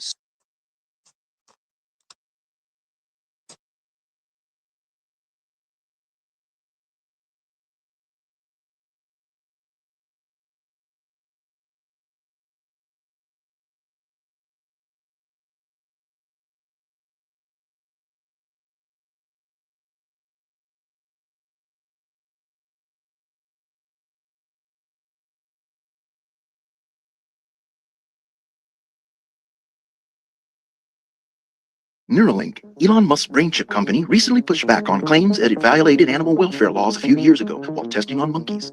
This year, the company plans to test on human subjects. But when it does, what would this major step mean for brain implant science? Buying automation parts just got easier. Introducing Elon Musk's Neuralink brain implant is pushing the boundaries of what modern neuroscience can achieve. I think that's something we can all agree on. But the company might also be pushing the boundaries.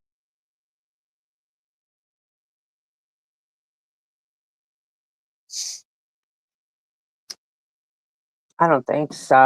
I think that we're seeing unprecedented things done in this administration. I mean, you have to admit that. I mean, if you're a person who follows politics, you have to admit that some of the things that we're seeing are not necessarily doing good for our. I mean, this guy's shady. Elon's shady. You know, put aside Democrat, Republican, put that aside. Him being involved in anything or even going after, like, you know, Social Security. I mean, the guy's doing something shady. Boundaries of what is considered to be safe or even possible when it comes to brain-computer interface technology. Neuralink is in a vulnerable position right now as they begin to face the realities of human experimentation. And in the midst of all this, a new competitor is rising up. A ghost from Elon Musk's past has returned to take the throne with a better, safer brain implant. This could be a problem. Let's be. That's interesting. I wonder what's going on with that little. I mean, this particular video is how, let me see, 2 months ago. So there's one up here. Neuralink update, January 2025. Hey there, welcome to Neuropod, a channel covering all topics related to Elon Musk's brain chip implant company, Neuralink.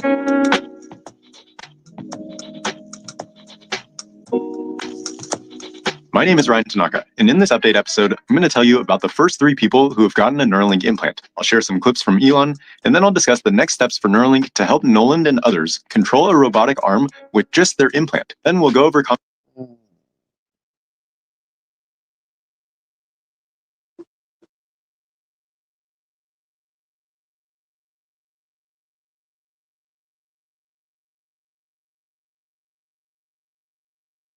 and we're making good progress towards clinical studies. I'm excited to announce that we received a breakthrough device designation from the FDA in July, thanks to the hard work of the Neuralink team.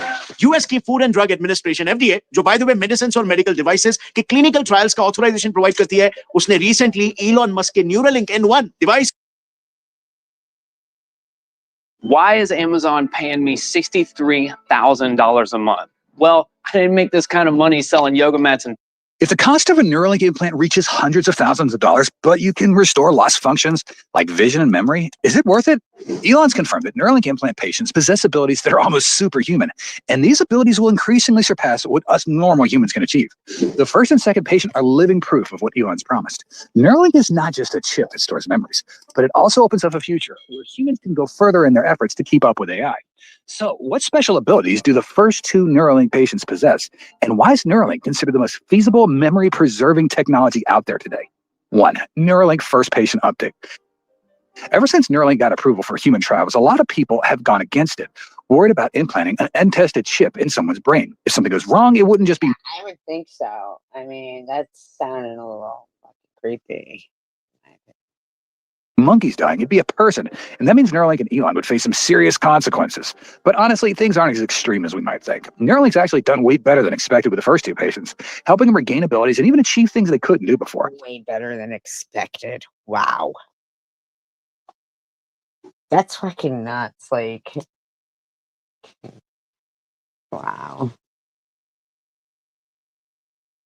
Nolan Arbaugh, age 29, who received Neuralink's brain chip to help restore functions after a diving accident, recently revealed that he named the implant chip in his brain Eve.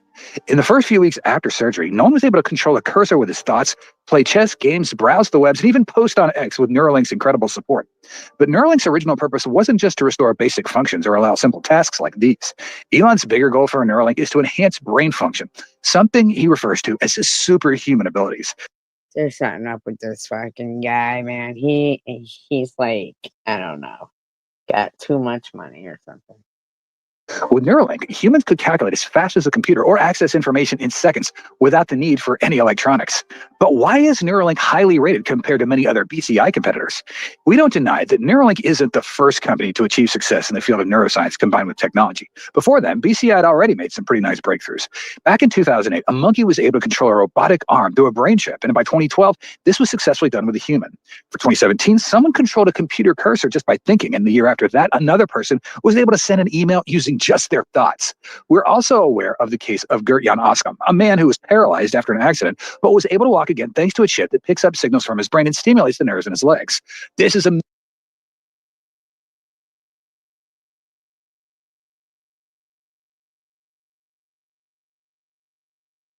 I feel like the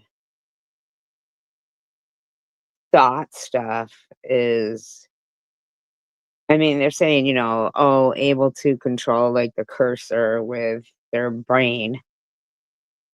But is the cursor doing anything? You know what I'm saying? Like, remember some people with Etch-a-Sketch were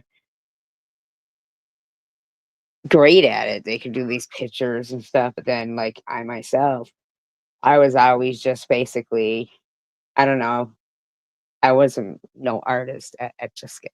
Let's just put it that way. But I don't know, like I just feel like moving the cursor, that could have something to do with maybe something magnetic. Um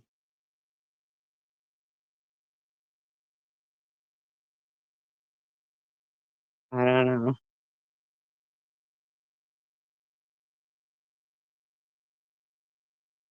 major breakthrough in neuroscience, but it was not achieved by Neuralink. It was done by another scientific team. Neuralink's chip, however, is far more complex, featuring 64 electrodes, 32 times more than the chip used. See, so it wasn't done by them, but they're using that. With Oskam. Not only that, but Neuralink's chip's considered to be one of the safest compared to the Utah array, meaning it can capture brain signals more efficiently while minimizing the risk of brain damage for the patient. So how does Neuralink work, and how can it Whoa. Oh, God. restore and preserve less memories? In fact, Neuralink's chip has been continuously improved over several generations. For the first patient, the N1 chip had a total of 64 threads with 16 electrodes on each one. By the time they moved to the second patient, the chip was upgraded to have more threads, up to 28 this time, but with only 8 electrodes a thread. This change allows the chip to access more areas of the brain and provide better stability, reducing the risk of retraction issues that occur Wow. with the first version. To implant these chips into the brain, Neuralink surgeons first must make an incision about 5.8 millimeters deep on the top of the head and peel it back, kind of like lifting the head of a Tesla EV. Underneath the skin is the skull, where they create a round hole about 1 inch in diameter. Remove that section of the skull, open the durometer, and then expose the brain for the Neuralink R1. Oh my God. I can't even hear anymore. It's gonna make me throw up. Oh my God. Oh my God. That's disgusting. Ladies, don't do this Brazilian Manjaro if you don't want to lose 40 pounds in 2 months and become the subject of neighborhood gossip. So I don't know if Donald Trump is in full on diminished cognitive capacity. If we're watching the slow degradation or the rapid degradation of his brain, or if he's just so focused on himself that he forgets what his job is and what he's there to do. And there is no better example. I mean, there's been many from the Maybe he has Neuralink. previous administration. I know, right? But I don't think that Elon even votes. I really don't. I don't think he votes. Excuse me, that was my stomach. I don't think he votes. I think he just thinks he can pay everything. But see, I find that interesting that chip was invented by 2 other people, then they just skip them. They just skip right over it and say, you know, how Neuralink has it now, though. That's kind of some shit right there. When Donald Trump would walk out of rooms, just wander out of rooms when he was supposed to be signing executive orders or signing legislation. And this is it's starting again. And this is the case. He was supposed to swear in Tulsi Gabbard, the Russian propagandist, as the director of national intelligence. An absolutely dark moment in the history of the United States. That this is the person who's kind of the tip of the spear for intelligence gathering and analysis of all of the different agencies. It's kind of the clearinghouse, or it runs the rest. And she, an Assad apologist, a Putin apologist, someone who traveled to meet with and bend the knee and kiss the ring of Bashar al-Assad. Wild, wild. She's in a cult, a literal cult. Have you seen the? Maybe I'll find the video. Maybe I'll put that in. I didn't have it prepped to play. Yeah, let me do this. Let me do this. It's off track. It's off topic. It's off track here. But a portion of this video is brought to you by Sheath Underwear. For more information about Sheath Underwear, visit the link in the description or wait till the end of this video to hear more from me. The phrase, I have to wait until 30 seconds has passed before I curse, but you know, F-A, F-O, F around and find out. I'll censor myself. That phrase has been around much longer than the Proud Boys would have you believe. It's kind of, they've adopted it, so it became their thing. F-A-F-O, they didn't come up with it. But really so I don't know if Donald Trump is in. If the cost of a Neuralink implant reaches hundreds of thousands of dollars, but you can restore lost functions like vision and memory, is it worth it? Elon's confirmed that Neuralink implant patients possess abilities that are almost superhuman, and these abilities will increasingly surpass what us normal humans can achieve. He highlights the urgent need to find advanced technological solutions to address this condition. However, till now, there's been little progress in improving the situation. In this context, Elon has emphasized the revolutionary potential of Neuralink in offering solutions for memory restoration. Musk has stated that although it might sound like an episode from Black Mirror, Neuralink technology has the potential to transform human lives in unimaginable ways. If we could directly connect to the brain interface and encode everything into memory, storing and retrieving memories would become feasible. This would mean you could back up your memories and restore them when needed. Imagine if you could decode the process to upload or download memories. You could download all the memories of an expert or genius in a specific field and transfer them to someone else. And control people. That's fucking crazy. This motherfucker, huh? He just wants to play around with people and do whatever the fuck he wants. This guy's off the chain. Significantly shortening the learning process, similar to scenes in The Matrix. While it's still far from sci-fi, it's fascinating to think about. In the future, with advancements in technology, you might even be able to upload these memories into a new body or robot, like a Tesla Optimus, the most advanced humanoid robot in the world to date. Humans may die and memories may fade, but robots do not. If human memories could be transferred to a robot, the essence of our loved ones could be preserved within that machine. Oh my God.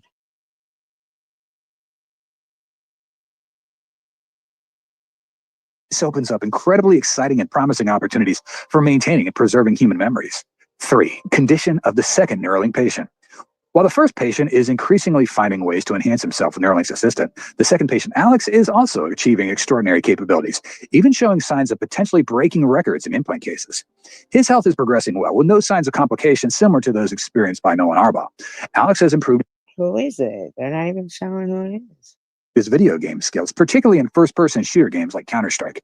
Before Neuralink, Alex used a mouth-controlled operator, a quad stick, but with Neuralink, he can now move and aim simultaneously. Yippee. It was previously very challenging for him. Alex has started learning CAD software to create 3D objects. He designed a custom stand for his Neuralink charger, which was 3D printed and integrated into his system. From the very first day of use, Alex was able to control the cursor on his computer screen with his thoughts in under 5 minutes, and his speed and accuracy have surpassed any other assistive technologies he's used.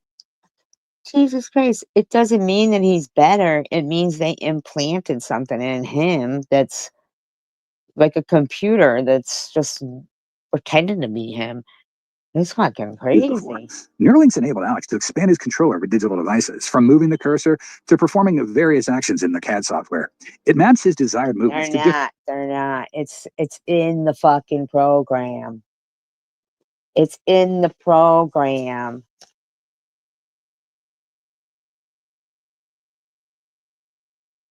It's not that he's fucking doing anything different. Holy shit. different types of clicks, allowing him to quickly switch between different modes in the software. Alex is using Neuralink to further develop his design ideas and enjoy a level of personal freedom and motor skills he previously didn't have. Though. They're not even showing it. In the near future, it's likely that the second patient will also aim to enhance his learning abilities, similar to the first patient, as this is the best way to fully leverage the chip's capabilities. As we understand, in addition to learning new languages, Nolan Arbaugh also spends time studying various fields through Peterson Academy and it's just because they implanted that stuff into him. It's like an interface. He's just working with the other computer. Wow. But he's not up and walking or nothing. reading works from Brandon Sanderson to Victor Hugo. He is also creatively writing with a dream of publishing and frequently participates in Bible study sessions. Beyond that, Nolan aspires to complete his degree. He doesn't even know himself anymore. He probably thought it was going to make him walk again. Establish a charity fund, and build a house for his mom and dad. Clearly, Neuralink has the potential to help patients achieve financial and personal goals more effectively than before. Neuralink next plans. Neuralink is rolling out several promising plans to expand the capabilities of its technology. They're working to improve the chip's control functions, including decoding multiple clicks and simultaneous movement intentions to provide the functionality of a computer mouse and video game controller. At the same time, the company is developing algorithms for handwriting recognition to enable nothing at all to do with fixing them medically. Faster text input, aiming to restore digital autonomy and create communication opportunities for those who are unable to speak, like patients with ALS. This year, Neuralink plans to implant chips in 10 patients with various conditions and is developing a product called Blindsight to restore vision for those who are congenitally blind. They are also working on enabling the Link chip to interact with the physical world, allowing users to control robotic arms or wheelchairs for greater independence in movement and eating.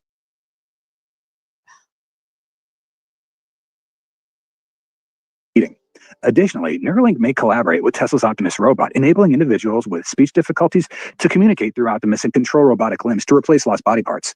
The company also aims to implant chips in 8 more patients by the end of the year, pending regulatory approval. These plans reflect Neuralink's commitment to enhancing the lives of more people by expanding the applications of its technology. We all know that Elon is like someone from the This denture set has received an explosive response and quickly became popular. Come and see how practical it is. I find it ironic, of course, that our chairwoman, Congresswoman Green, is in charge of running this committee. Now, in the last Congress, Chairwoman Green. So all of our actions are maximally transparent. As U.S. President Donald Trump and Tesla CEO Elon Musk accelerate their purge of America's federal bureaucracy, mass firings at multiple U.S. government agencies have begun. That's according to union sources and employees who spoke to Reuters. In the past 48 hours, termination emails have been sent to scores of government workers at agencies including the Education Department, Small Business Administration, and the Consumer Financial Protection Bureau, consisting mostly of recently hired employees still on probation. How soon do you want the Department of Education? Breaking news, mass firings have begun at federal agencies according to employee and union sources. Probationary employees are being fired at the Department of Education and the Small Business Administration. Now, until now, federal employees across the government were just placed on administrative leave. Jamal is back with us at the table. These firings appear to affect people. The Department of Education has been in DOJ's sights. People in the Office of Special Education and Rehabilitation Services that supports kids with disabilities and the Federal Student Aid Office. That's at least what. That's terrible. No sympathy, just all fucking. Look at this. We're working to learn more information, of course, about who were on these planes, where were they coming from. Specifically, we're learning more about that Learway 35. It looks like it started today in Fort Lauderdale. It stopped in Austin, Texas, and then was coming and landing in Scottsdale, Arizona. Let me pause real quick. Yep. The Lear 35, Chris, was which one? Was that the one? Oh my God. Did he die? Oh my God.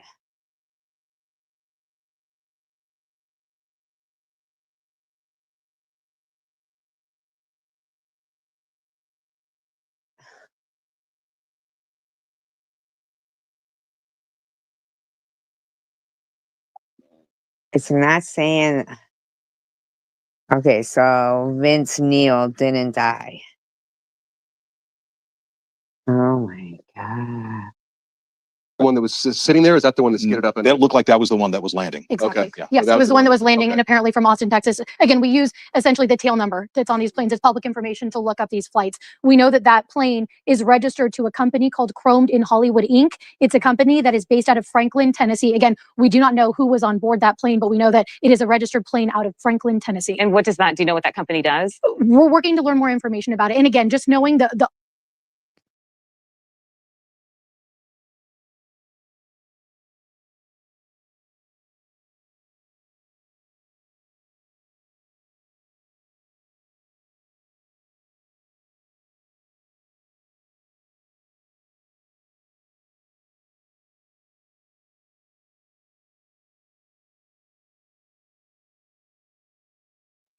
So many plane crashes.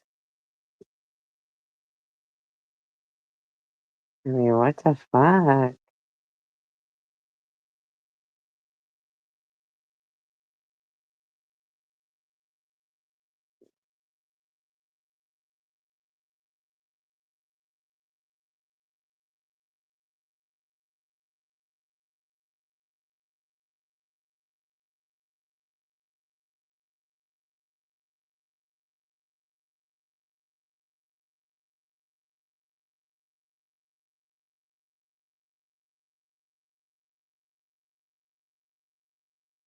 Man, what was that one?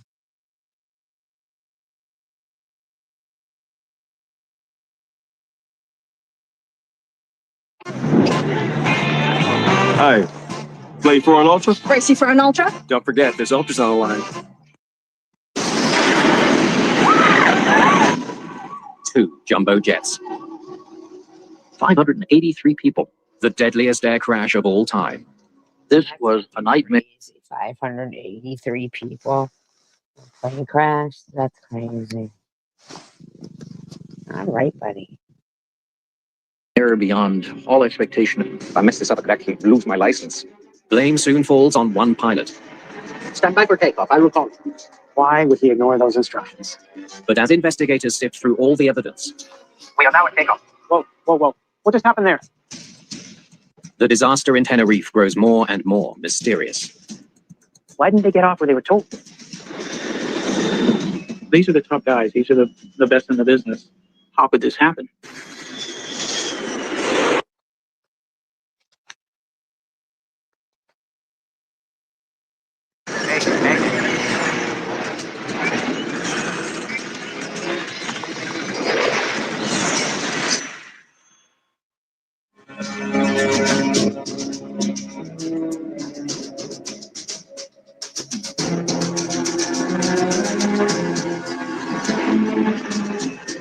Sunjet 282, proceed directly to runway, backtrack, and hold.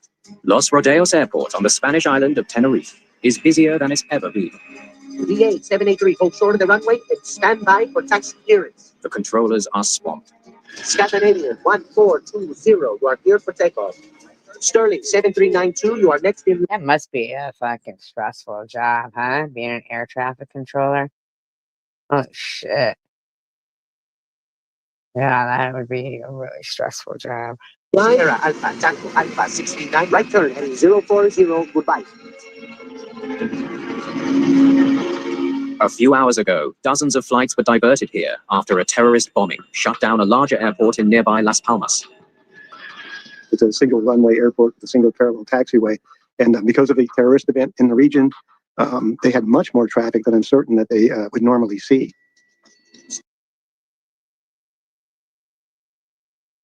Sterling 7392, taxi to the runway and exit at taxiway Charlie 3. They were dealing with aircraft that had been delayed for a good part of the day, where now there was a sense of urgency to get them out and safely underway. With so many planes parked on the taxiways, the controllers instruct departing flights to taxi along the airport's only runway to get into position for takeoff. One of the planes waiting to get to Las Palmas is Pan Am Flight 1736. Must be getting close. Sure hope so. You ready for the beach? 39-year-old Robert Bragg is the first officer. After we got to Las Palmas, we were supposed to have a day there and then fly the airplane to Paris and have a day off and then back to New York. So it was supposed to be a very good trip. His captain is Victor Grubbs. Flight It's crazy if you survive. engineer George Warnes completes the highly experienced crew. Pan American World Airways was not only a pioneer, but they were the one we all looked up to tremendously. Those of us who wanted to be pilots and who later were always had that fantasy that we might someday fly for Pan American. So they were the creme de la creme for so many, many decades. The Pan Am crew is ready to get back in the air, but they can't taxi to the runway. A KLM 747 has stopped in front of them to refuel. We were about I remember they used to give you out those little pins, the wings, on the plane, to little kids. 12 feet short of getting around him. We're all on the same radio. I asked him how long would it be for him to finish fueling. He said about 45 minutes. You're trying to get your passengers where they want to go, and now KLM wants more fuel. And it's just one of those things. It gets frustrating. These irritations are small, but at the end of a long day, they begin to add up. Not even a sandwich? It's been a long day for the 378 passengers on board the Pan Am airplane. The flight started in Los Angeles before stopping in New York and now in Tenerife. They had been on the airplane 12, 13 hours, so they were getting tired. The passengers have no idea how long the delay will last. KLM was our big concern, and we found out his. It's a long time to refuel, but I'm sure that's how long it takes, 45 minutes. I think it's like that for big trucks, too. Fueling would be finished. Tenerife KLM 4805, you finish refueling, requesting clearance for startup. The KLM aircraft is finally ready to roll. Both 747s should be back in the air soon. Flipper 1736, requesting start clearance. I said, okay, Pan Am is ready to start also. Flipper 1736, you are clear to start. Okay. Pre-start checklist, please. It's a big plane, too. Ladies and gentlemen, the flight deck once again. I'm happy to say we've been finally cleared to get moving. We should have you in the air in about 15 minutes from now. The Canary Islands lie off the west coast of Africa. Tenerife is one of 7 in the Spanish archipelago. The mountainous island is famous for constantly changing weather. Oh, and that's where they were, Tenerife. Let me get you a cold one. Try one of these. That is the best buffalo wing in the county. You eat buffalo? No, just chicken. Bet. Can't see anything out there. A fog bank rolled in, and visibility went down to almost zero. Clipper 1736, clear taxi into the runway following the 747 from KLM. Flipper 1736. To expedite the departures of both KLM and Pan Am, they taxied both on the runway at the same time to put them in a position That's scary. where they would be ready for a departure.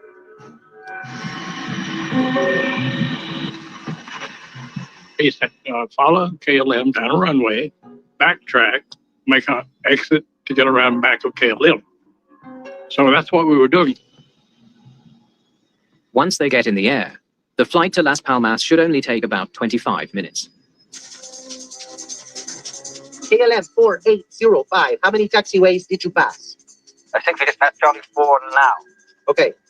The KLM 747 will be the next plane to take off. At the end of the runway, make 180 and report ready for ATC clearance. Ya después de esto todo, ya terminó. First Officer Bragg is unfamiliar with the airport. He checks a runway diagram to help find their turning. Okay, that's this one right here. Goes ahead. It's going to put us on the taxiway. As they taxi, they listen to the tower controller tell the KLM crew ahead of them. If the taxi controller couldn't couldn't see anything, why would they tell them to go? What to do after departure. You are clear to the Pampa beacon. Climb 2 and maintain flight level 90. Right turn after takeoff. Roger, clear to the Pampa beacon. Flight level 90, right turn. We are now at takeoff. Okay, stand back for takeoff. I will call you. And we're still taxiing down the runway, Flipper 1736. Papa Alpha 1736, report runway clear. Okay, we'll report when we're clear. Thank you. The Pan Am crew will be turning off the runway in just a few more yards. But now something's wrong. First Officer Bragg can see a plane through the fog. I think he's moving. I looked up and there he was coming down the runway. It was very obvious that he was moving because his landing lights were shaking. Look at him. That idiot's coming. Saw KLM too. Get up. Get up. Oh my God, he's gonna try to get up off the runway before it hits him. Captain Grubbs tries to steer clear of the oncoming KLM. But it's bearing down on them at nearly 200 miles an hour.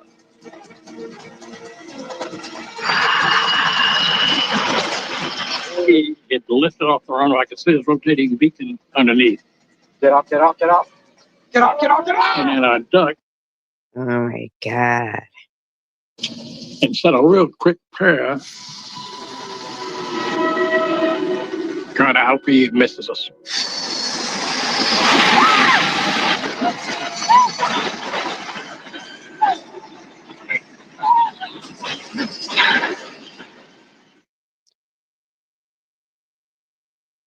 Okay.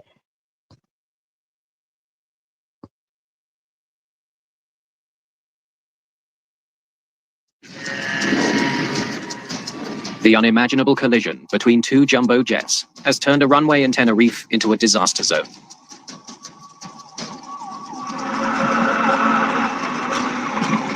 I opened my eyes. First thing I noticed, all the windows were gone. And it looked like somebody had taken a big knife and just cut the whole top of the airplane off. Yeah. You'd think that the pilots would be the first ones to go, like, you know, hitting first. That's when I decided it was time to leave. It's a 45-foot drop onto solid concrete. And it just jumped right up. I didn't even think about I thought they had those slides, those inflatable slide or whatever it is that comes out. What the heck?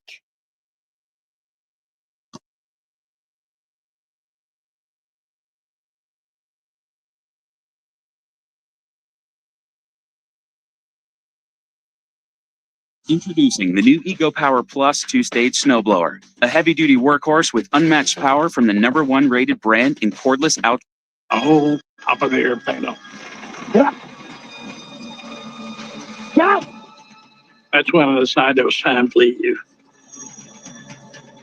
It's a 45-foot drop onto solid concrete. And it just jumped right up. I didn't even think about it.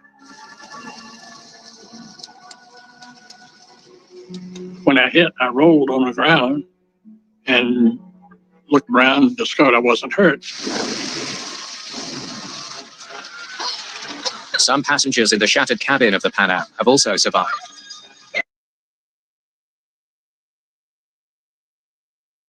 Very, very scary. They're desperate to get off the plane. The airplane was totally burning.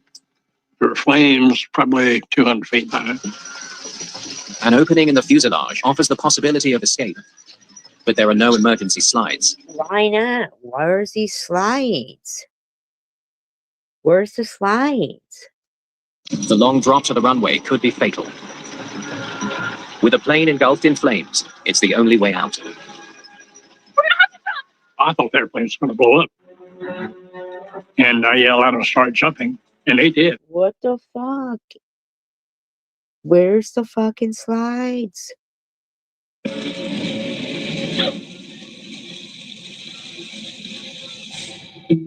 Only 61 people from the Pan Am flight survive.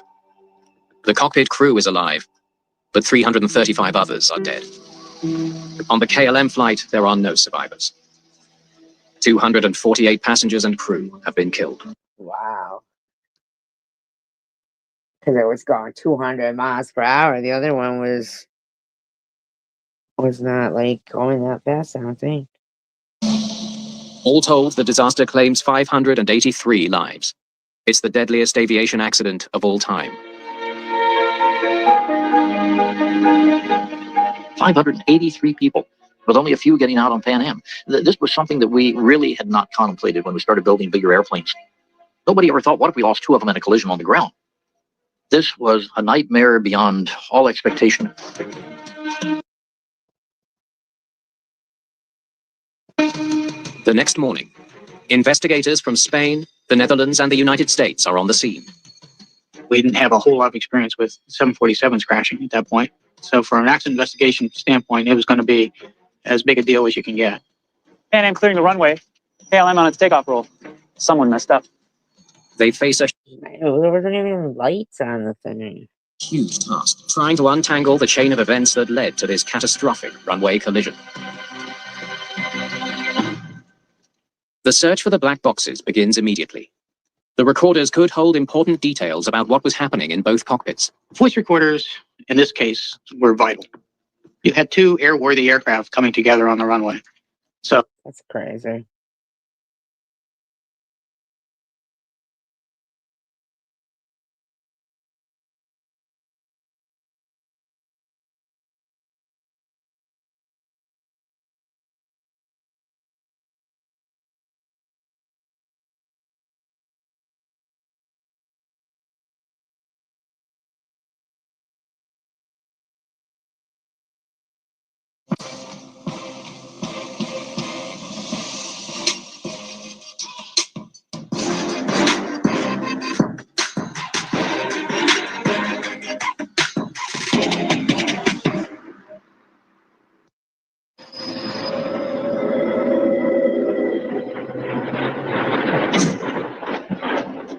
It's April 1994. A FedEx cargo plane is on its way to California. It's a perfect day for flying. Altimeters, 9s and 2s here. But behind the cockpit, in the galley area, a disaster is about to unfold. The pilots of FedEx Flight 705 are seconds away from an unprecedented situation. Some guy comes out and is whacking them around.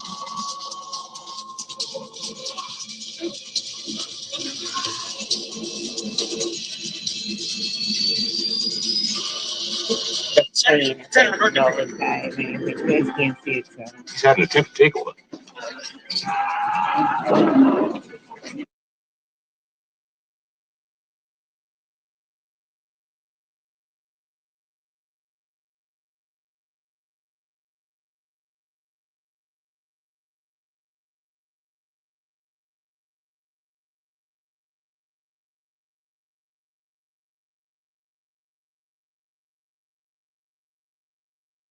The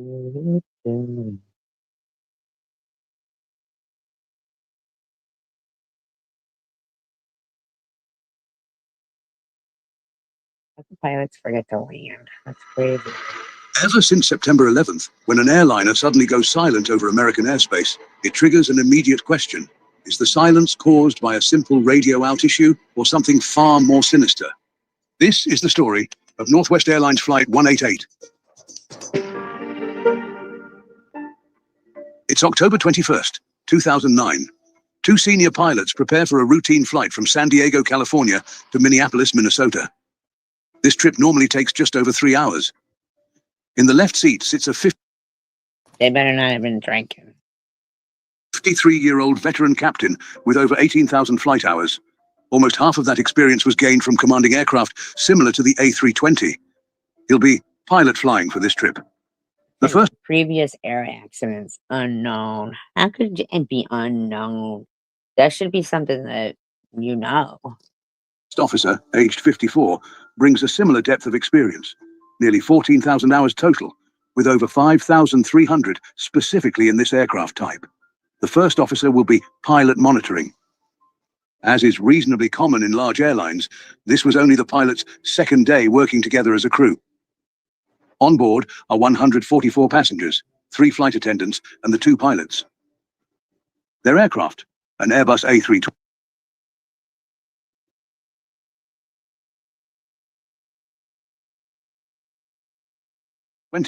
Is a popular workhorse for many airlines. Its sophisticated autopilot system and fly-by-wire controls are designed to enhance safety and reduce pilot workload. The plane has a robust communication suite, including 3 separate VHF radios, each capable of independent operation, a redundancy meant to ensure constant contact with air traffic control. And this will become important later on. So, while this was a Northwest Airlines flight, the airline was in the midst of a merger with Delta Airlines. Jesus, always something fucking do with some kind of corporation shit going on that makes, you know, failures in the system of it. For important context, the merger, which created what was briefly the world's largest airline, brought about complex challenges for all involved. Pilots from both carriers suddenly faced new standard operating procedures and different flight deck protocols. They had to adapt to new procedures every 2 months as the changes were gradually phased in. And among these changes was a new computerized flight crew scheduling system that would soon play a role as this story unfolds. Sometimes computers aren't better. At 4:59 p.m., Flight 188 had a normal takeoff from San Diego. It climbs to its cruising altitude of flight level 370, or 37,000 feet, as the autumn sun begins to set. The flight attendants serve food and drink to the passengers who have settled in for their flight. As is often the case with Airbus flight crew, both pilots removed their headsets, opting to monitor air traffic. Hi, Angel baby. Oh, Valentine's Day I'm celebrating with air traffic disasters. Yeah, I'm just going through stuff. Control through the cockpit speakers. The I hope you're autopilot doing well. dutifully guides the aircraft as it cruises along its pre-programmed route. All good so far. It's soon dinner time, and with the arrival of the lead flight attendant onto the flight deck, with meals for the pilots, the captain takes the opportunity to step away for a restroom break. Following security protocols, the flight attendant remains in the cockpit until the captain returns. Kind of weird. At 6:39 p.m., the first officer checked in with Denver Air Traffic Control. Around 6 minutes later, at 6:45 p.m., the first Denver controller requested that Flight 188 contact the next Denver center, which the first officer acknowledged. Less than a minute later, the first officer contacted the second Denver controller and checked. I will. I could use a good facelift.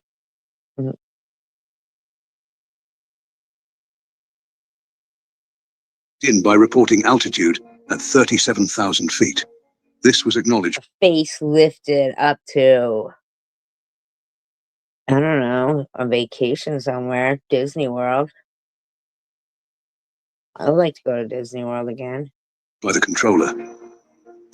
I'd like to go to. You are using apple Universal, cider too. vinegar the wrong way. If your goal is to lose belly fat, you need to use it the With the captain's return to the cockpit, he and the first officer started discussing recent changes to their airline's preferential bidding process. It's during this time that the controller at Denver Center had to repeat a transmission to the aircraft.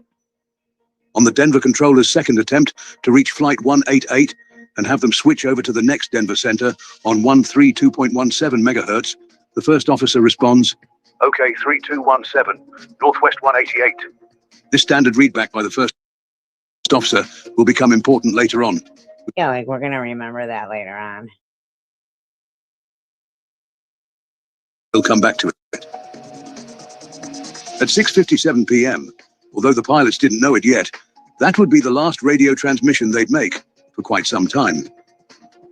It wasn't long before both pilots were absorbed in a deep discussion about Delta's new preferential bidding system. The captain wasn't happy with his allocated schedule for next month, as it didn't suit him for personal family reasons. Frustrated with that, the captain pulled out his personal laptop to show the first officer his schedule. Holy crap, man. What's going on with these pilots? It's nighttime. They should be paying attention. Why are they letting them take their personal laptops on there? Officer, attempting to help, took out his own laptop and began tutoring his colleague on the intricate Fuck out. Why would they let them take their personal laptops up there? intricacies of the new bidding system. He placed his laptop on his tray table and proceeded to explain what he understood of the new system. Unlike Boeing pilots who have to contend with control columns between their legs, the A320's side stick design offers the luxury of proper tray tables, though these are meant for meals, not impromptu computer sessions. Now seems a good time to note that the use of personal electronic devices, or PEDs, in flight was strictly forbidden. Well, yeah. The rule wasn't just about preventing distractions. Laptops could block critical flight displays, and their batteries posed a fire risk. Neither pilot could have guessed how their simple rule violation would soon spiral into something much bigger.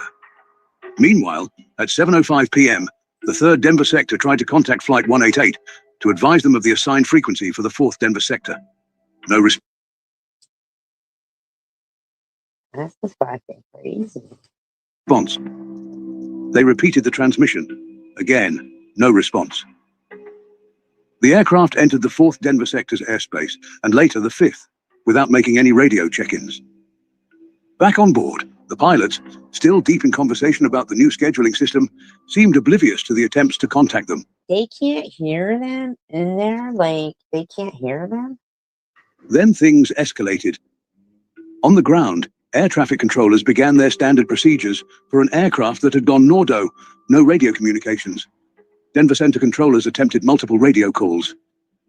By 7:24 p.m., Flight 188 had been radio silent for 27 minutes, quietly crossing through sector after sector of airspace. God. What is wrong with these pilots? That's fucking insane. The 5th Denver controller, realizing something wasn't right, called Minneapolis Center to check if the aircraft had made contact. When Minneapolis confirmed they hadn't heard from the aircraft either, Denver tried reaching Northwest Dispatch Office. But even this proved challenging. They were dialing an outdated number, inactive since a recent office relocation. Oh my God. Because of the merger. Eventually, the controllers got through to Northwest's dispatch office. Airlines could usually reach their pilots through ACAR's text messages when radio contact failed. What nobody realized at the time was that while these messages were indeed reaching the aircraft, the pilots remained oblivious to the green ACAR's message alerts silently appearing on their displays. At Idiots, these guys.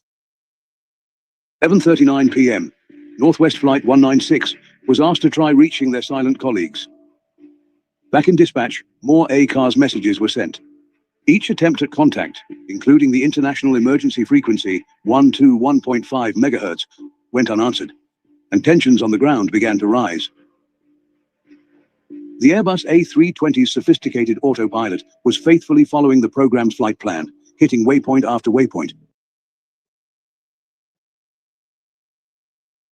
The cockpit's ECAM display continued to show unacknowledged message alerts, while various radio frequencies carried increasingly urgent calls that went unheard through the flight deck speakers. What was happening? Had both pilots fallen asleep, or was there something more sinister at play? At 8:01 p.m., the flight management computer ran out of its... Really? I mean, like, there's no way they could be in that much of a fucking conversation. pre-programmed waypoints and, as expected, silently switches from navigation to heading mode. On the primary flight displays, nav changed to heading. The aircraft does what it is told and continues northeast into the growing darkness, now flying a constant heading rather than its planned route. Meanwhile, in Minneapolis Center, the increasingly concerned controllers were running out of options. Multiple attempts across different frequencies had failed. Other aircraft couldn't reach the Phantom aircraft. I'm sure they probably got fired. Company dispatch messages weren't getting through. At 8:03 p.m., control was transferred to the 4th Minneapolis controller, who would soon face the unsettling realization that this aircraft was about to overfly its destination.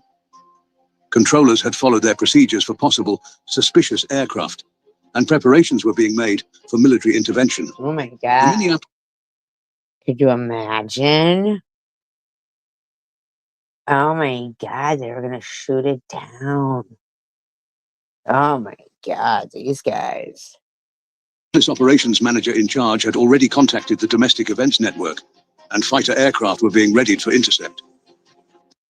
3 years without my favorite dessert or snack because of diabetes. Now I eat whatever I want. Also, the Situation Room at the White House was informed.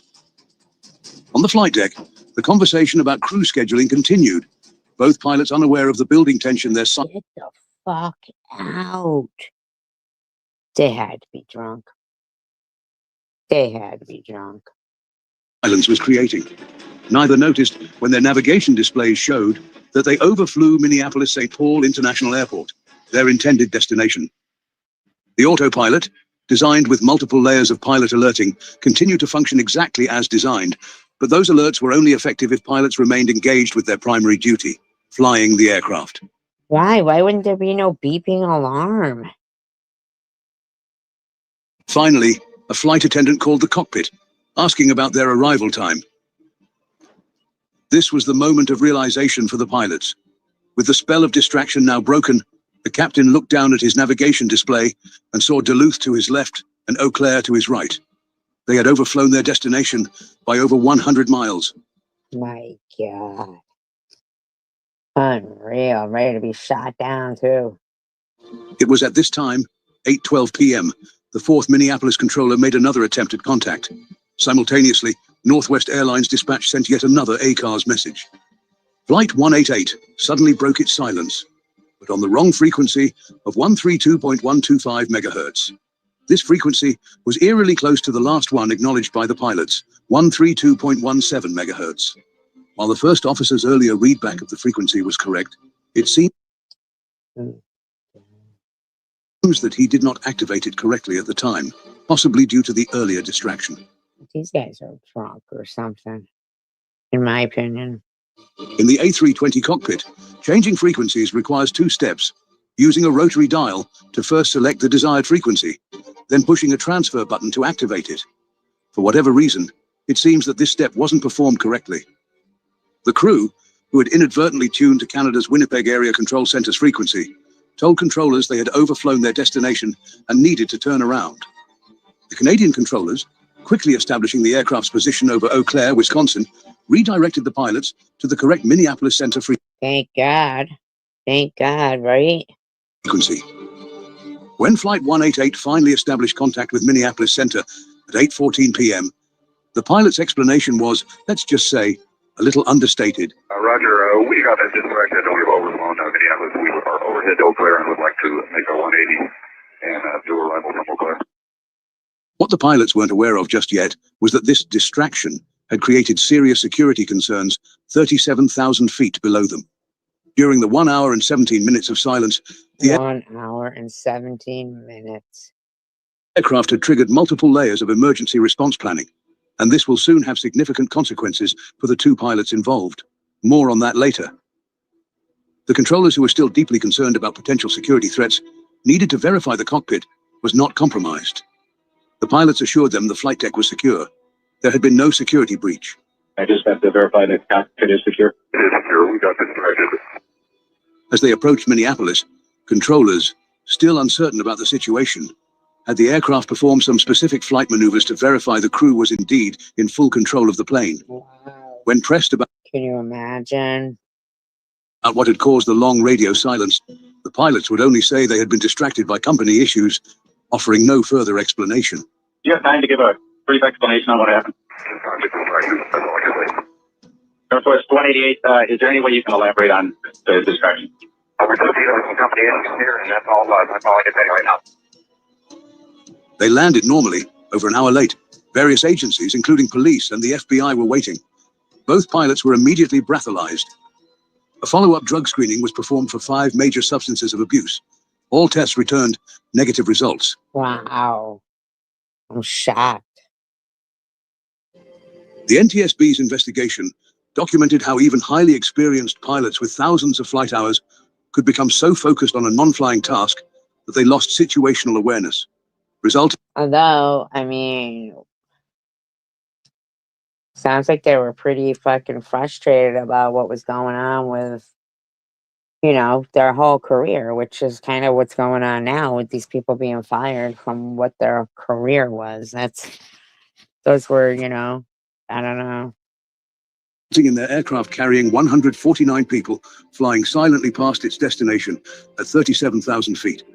According to the controllers interviewed, Nordo flights were common events occurring several times per shift, with the standard response being to contact airline dispatch, after which pilots would typically re-establish radio contact. Though the airline requested forensic examination of the laptops, this was never performed. and the cockpit voice recorder's 30-minute limit meant no audio evidence was available from the period of silence. Some media reports suggested the pilots had fallen asleep or were Wow, that's fucked up. So that whole story could be a lie because they never fucking checked the lap. Wow. fighting, which the pilots strongly denied. The Airbus A320 functioned exactly as it was supposed to. Delta, now Northwest's parent company, announced plans to add audible ACARS alerts that would be harder to miss. An unfortunate irony is that the pilots were deeply immersed in studying a new scheduling system that they'd ultimately never use. Despite their clean records up until this point, sadly, the FAA revoked their licenses within days. Flight 188 stands as a watershed moment in aviation safety culture, a stark reminder that even the most sophisticated Planning to move? Join the 6 million families who discovered a smarter, more flexible way to move with Pods. Save up to 20% now for a limited time. In this video, a hijack attempt by an off-duty pilot, a 737 ditching in the ocean, an A320 almost hitting a mountain, and an emergency due to loss of pressurization. Watch and listen to these real and scary air traffic control conversations. This Air China Airbus A320-214, flying from Hong Kong to Chengdu, was climbing out of runway 25 left when the pilots made a left turn going off the departure route and instead flying towards high mountains. The departure controller reacted. Can't stand that guy's voice. I got a serious situation here about pilots incoherent. I have no idea how to fly the airplane. Number 3, Lima Delta, what was the situation with the pilot? He is incoherent. He is out.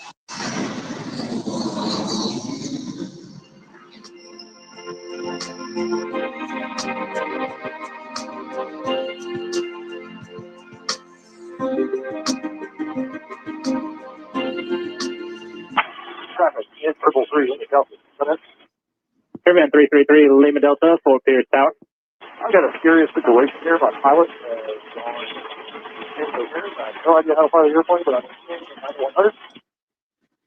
Number 333, Lima Delta. 10 Tower on boy 3556. Can I help you? 6, when you return, Captain is incapacitated. Welcome to Chicago O'Hare Airport. It's approaching 8 p.m. local time on Saturday, November 19, 2022. Envoy Air Flight 3556, operated on behalf of American Eagle, is preparing to depart bound for That's probably a busy airport, too.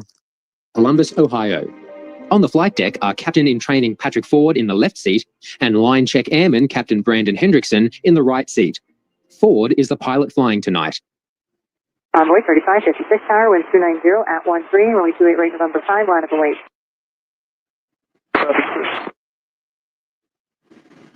Envoy 3556, turn right, heading 040, runway 28 right November 5, should we take off? Right turn 040, take off 28 right November 5, over 3. During the takeoff, Ford has lost consciousness. Hendrickson, in the right seat, has taken control of the aircraft. 10 Tower on boy 3556. Can I help you? 6, when you return, Captain is incapacitated. Great, Envoy 3556 as instructed. Go ahead and give me that right turn heading 040. Guy died. Right turn 040, Envoy 3556. I maintain 5,000 feet, and I'm going to have to see the Chicago departure on 125.0. So you're going to get your resequence right back in. Right turn 50, 356. And departure Envoy 3556, 4,000, 5,000. Envoy 3556, please. Yeah, I'm with you, 4.5, 5,000. Envoy 35. I've got a serious situation. In this video, a hijack attempt by an off-duty pilot, a 737 ditching in the ocean, an A320 almost hitting a mountain, and an emergency due to loss of pressurization. Watch and listen to these real and scary air traffic control conversations. This Air China Airbus A320-214, flying from Hong Kong to Chengdu, was climbing out of runway 25 left when the pilots made a left turn going off the departure route and instead flying towards high mountains. The departure controller reacted quickly and instructed the pilots to turn immediately and expedite their climb. Listen to this. Air China 428, wind 14, 30 degrees, 6 knots, runway 25 left, clear takeoff. Yes, take over, runway 25 left, unit 2, 430. Air China 428, departure 123, Des Moines, good day. 128, good day, Tower 48. It was a sunny afternoon in Chicago, but despite the golden light filtering through the high rises, the sharp bite of winter still clung to the air. Inside an unmarked car parked near an old industrial zone on the outskirts of the city, 2 FBI agents sat in silence, watching a decrepit warehouse in the distance. James Carter, a seasoned field agent with a penchant for impatience, adjusted his watch and drummed his fingers. A penchant for impatience. I don't think anybody has a penchant for impatience. Against the dashboard. His dark eyes reflected the frustration of long hours spent in stakeouts that often led nowhere.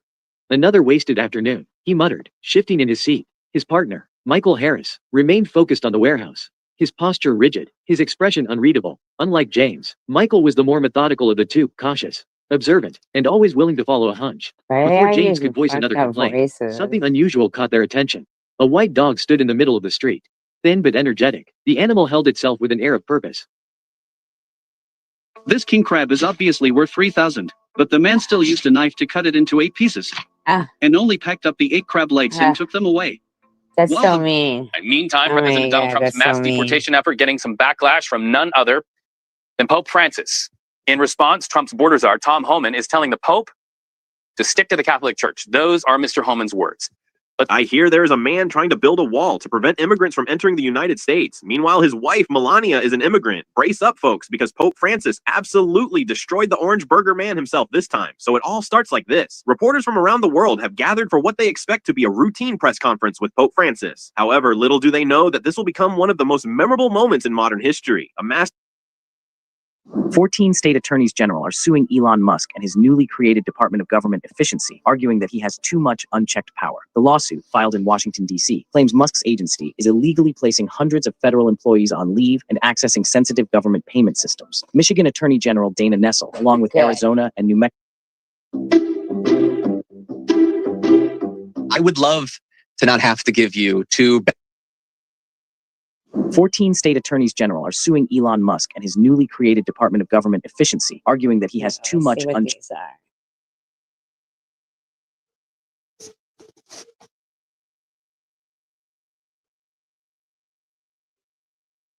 The unsolved mystery of Skye Budnick.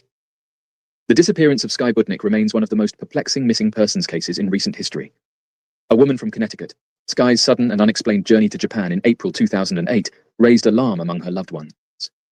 What makes this case particularly mysterious is that she left with little to nothing, did not inform her family of her plans, and was never seen again after April 7, 2008. Despite her family's determined efforts to retrace her steps, no conclusive evidence has surfaced regarding her fate. Skye departed from the United States on April 1, 2008, without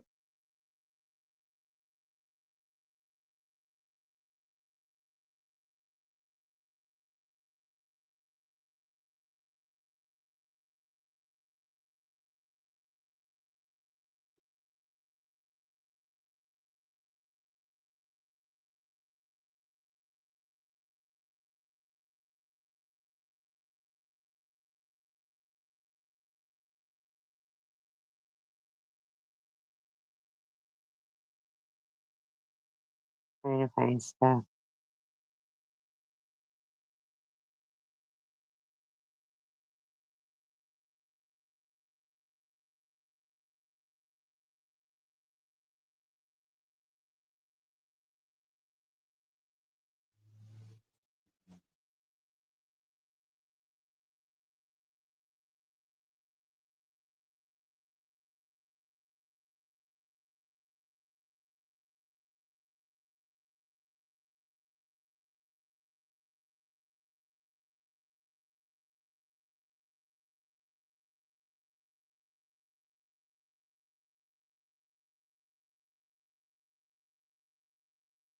Once launched, this dental appliance received an explosive response and quickly became popular.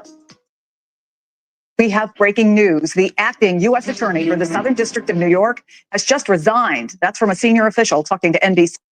Good for you.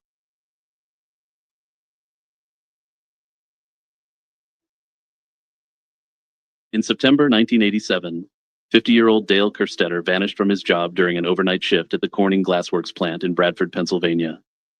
On that very same night, more than $250,000 worth of platinum disappeared from the facility. And yes, if you're a longtime viewer, you know that I have a keen interest in both heists.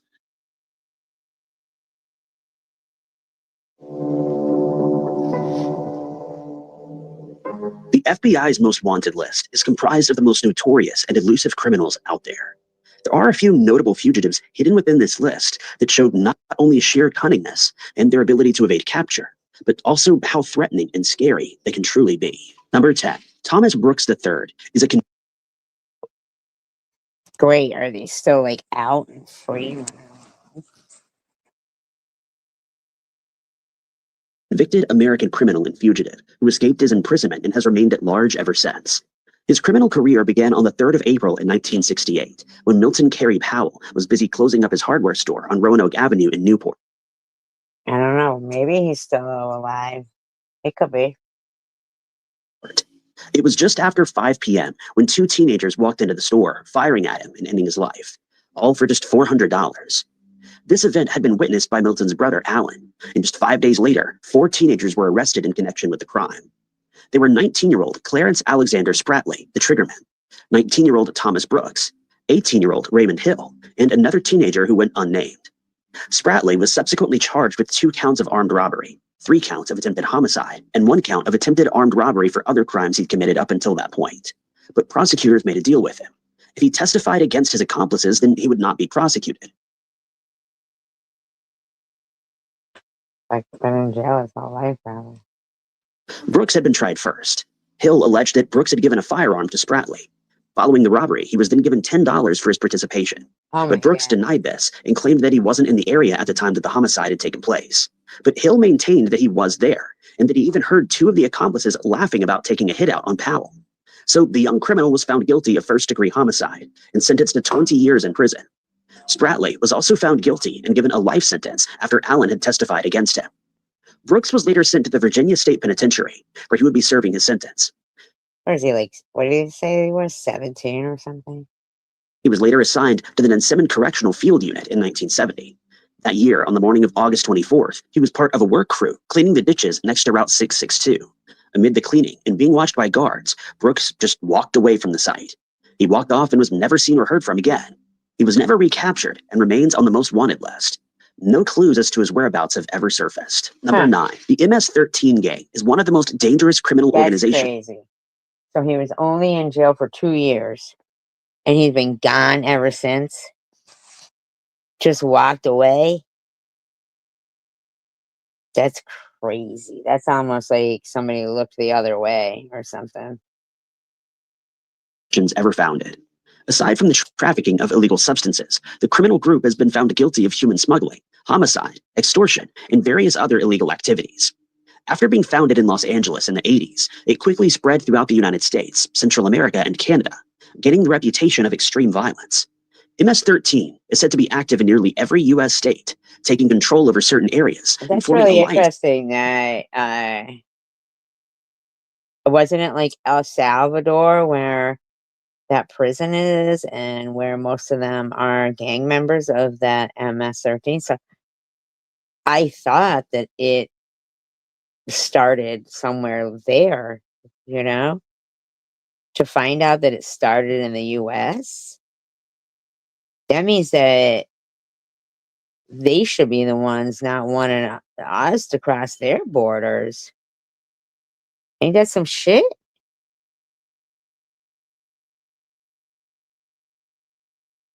It was founded in the U.S.?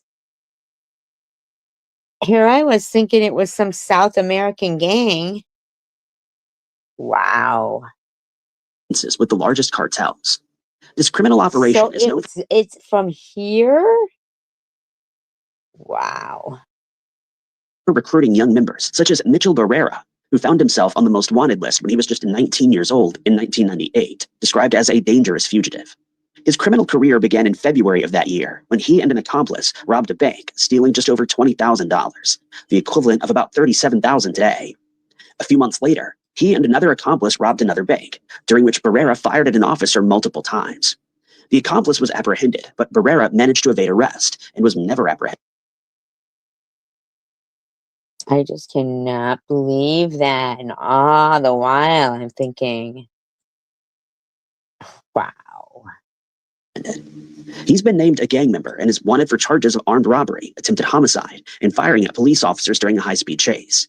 Additionally, he's wanted for questioning in the case of Randy Gorenberg, who was abducted and fatally wounded in 2007. Barrera is considered a suspect in this case. In 2007, the 52-year-old was abducted and later turned up deceased in Delray Beach after having suffered a wound to the head. At the time, there was an onslaught of abductions, homicides. I just can't even believe it. We're the ones that are the cartel, really. I mean, I can't believe it. I can't. I'm just in shock to find that they originated here. That's some shit right there. Homicides and robberies in Boga, which is now believed to be affiliated with the MS-13 gang. Based on my extensive research, Lemonade Pet Insurance can save you up to 90% on vet bills. You know how much I like to snack on some street gang. In 2011, Barrera was publicly named a suspect and a fugitive associated with one of the most feared gangs.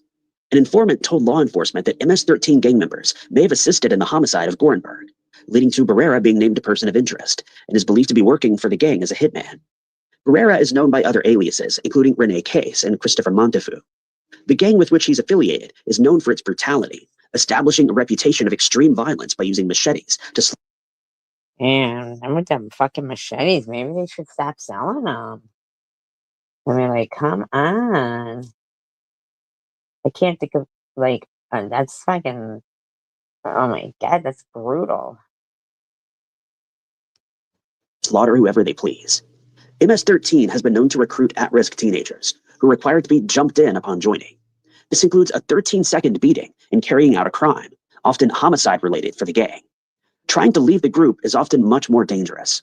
Large chest tattoos brand the members for life, which are between 6,000 and 10,000 just in the US. Number 8. Frank Blackhorse is just one alias used by a member of a Native American movement. He's also known as Francis.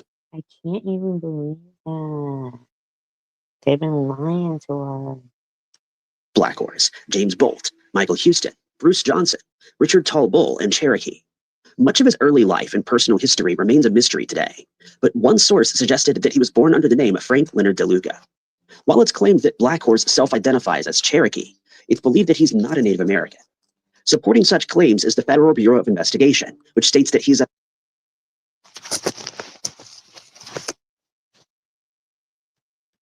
Italian descent. Blackhorse claimed that he was born in Cherokee, North Carolina, but the FBI denied this and confirmed he was actually born in Cleveland.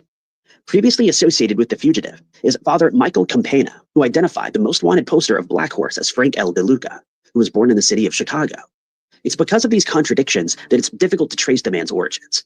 The only thing that's absolutely known is that he's wanted by the FBI for taking the lives of 2 FBI agents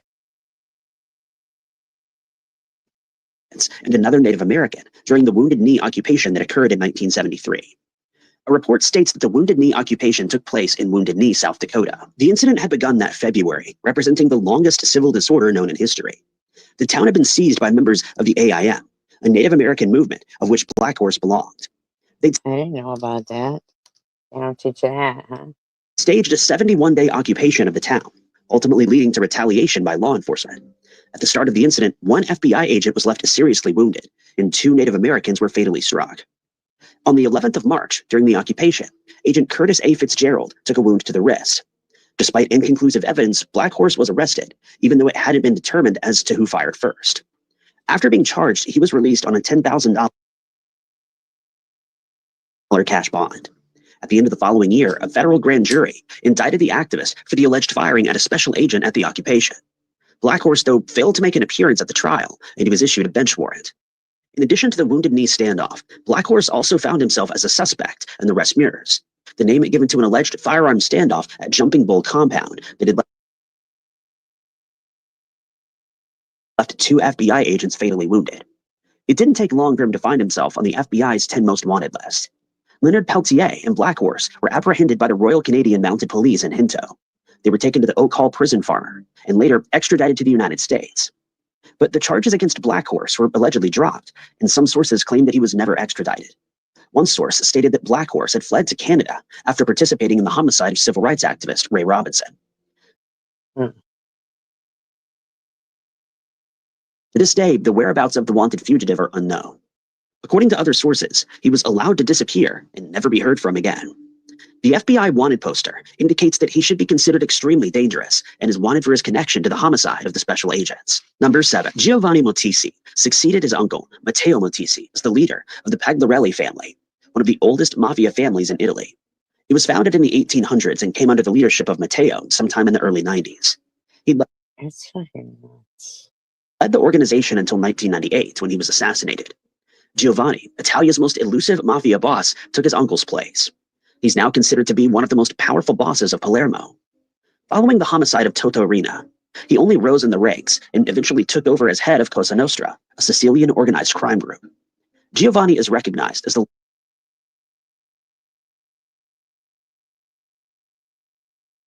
Could we use your house to trial our 24-hour bathroom upgrade system? We're looking for homeowners within valid states to test. Neighbors reported flickering lights, unexplained shadows moving behind the windows, and a faint laughter echoing through the night, a sound eerily similar to William's iconic voice. Some claimed to see a silhouette in the upstairs window, standing still as if watching the bay. Others spoke of hearing whispers near the It's supposed to be the haunting of Robin Williams' house. property. Words indistinct but carrying a strange warmth, as if the spirit was not one of malice, but of longing. Paranormal enthusiasts were drawn to the mansion, eager to uncover the truth. A few who managed to enter, whether through invitation or trespassing, described an overwhelming sense of energy inside. One investigator swore he heard a voice say, "Still here, still laughing," just before his equipment malfunctioned. Another reported I don't believe it.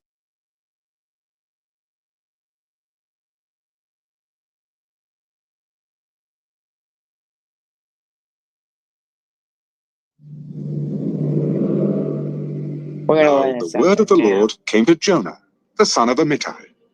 Arise, go to Nineveh, that great city, and cry out against it, for their wickedness has come up before me. But Jonah arose to flee to Tarshish from the presence of the Lord. He went down to Joppa and found a ship going to I want to hear about the big fish.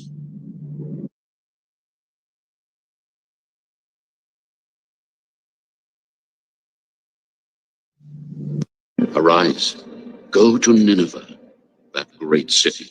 to flee to Tarshish from the presence of the Lord. He went down to Joppa and found a ship going to Tarshish. So he paid the fare and went down into it to go with them to Tarshish from the presence of the Lord.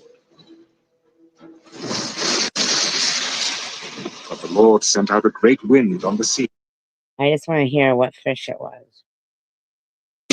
There was a mighty tempest on the sea, so that the ship was about to be broken up. Then the mariners were afraid, and every man cried out to his God, and threw the cargo that was in the ship into the sea to lighten the load.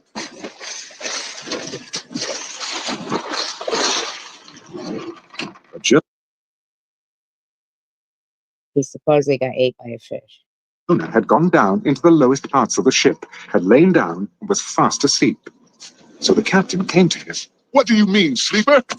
Arise, call your God. Perhaps your God will consider us so that we may not perish. And they said to one another, Come, let us cast lots, that we may know for whose cause this trouble has come upon us. So they cast lots, and the lot fell on Jonah. Please tell us, for whose cause is this trouble upon us? What is your occupation? And where do you come from? What is your It probably was his fault because he was trying to run from God. country? And of what people are you? I am a Hebrew, and I fear the Lord, the God of heaven. He never said he was a Hebrew. Never said that. Who made the sea and the dry land. Then the men were exceedingly afraid. Why have you done this? For the men knew that he fled from the presence of the Lord, because he had told them. What shall we do to you that the sea may be calm for us? What originally did God ask him to do? I'm sorry, I forgot. I have to go back and find out. Hold on. I have to know. Now the word of the Lord came to Jonah, the son of Amittai. Arise, go to Nineveh, that great city, and cry out against it, for their wickedness has come up before me. But Jonah arose to flee to Tarshish. Yeah, okay. This is the quickest way to pee out fat. Good God, man. Stop eating those. You're going to blow up. No, I'm not. The numbers on the scale just keep going down. For whose cause is this trouble upon us? What is your occupation? And where do you come from? What is your country? And of what people are you? I am a Hebrew, and I fear the Lord, the God of heaven, who made the sea and the dry land. Then the men were exceedingly afraid. Why have you done this? For the men knew that he fled from the presence of the Lord, because What was going down in Nivea? he had told them. What shall we do to you that the sea may be calm for us? For the sea was growing more tempestuous. Pick me up and throw me into the sea. Then the sea will become calm for you. For I know that this great tempest is because of me. I don't believe it.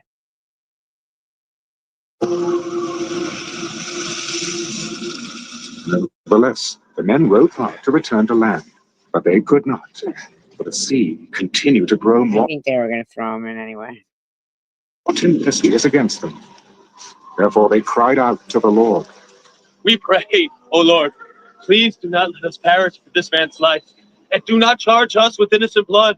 For you, O Lord, have done as it pleased you. So they picked up Jonah and threw him into the sea. And the sea ceased from its raging. Then the men feared the Lord exceedingly, and offered a sacrifice to the Lord, and took. Now that set the precedent that anytime a ship is, or like you're out on the sea and bad weather comes along, you could pick somebody and be like, oh, hey, what'd you do? Throw them in and solve it. Vows. Now the Lord had prepared a great fish to swallow Jonah.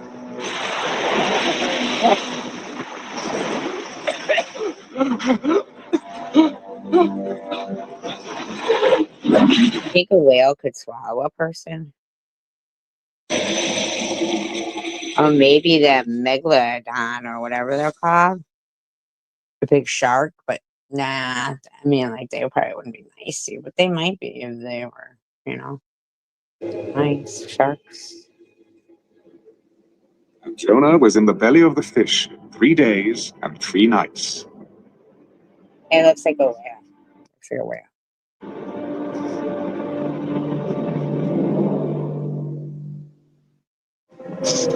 But still, 3 days and 3 nights, I think they would drown. I just, feel like they would.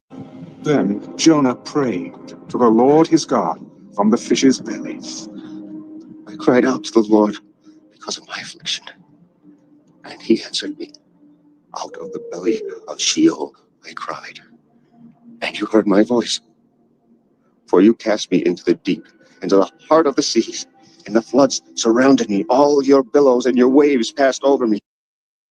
I think this is not true. It's my opinion. Then I said, I have been cast out of your sight. Yet I will look again toward your holy temple. The water surrounded me, even to my soul. The deep closed around me. Weeds were wrapped around my head. I went down. I think he was tripping. And, was tripping out, having a dream. Go down. To the moorings of the mountains. He found his way. Like, with its bars closed behind me forever. Yet you have brought up my life from the pit. Oh, Lord, my God. When my soul fainted within me, I remembered the Lord, and my prayer went up to you into your holy temple. Those who regard worthless idols forsake their own mercy. But I will sacrifice to you with the voice of thanksgiving. I will pay what I have vowed. Salvation is of the Lord. So the Lord spoke to the fish, and it vomited Jonah onto dry land. I don't believe it. I don't believe it. I think he was tripping.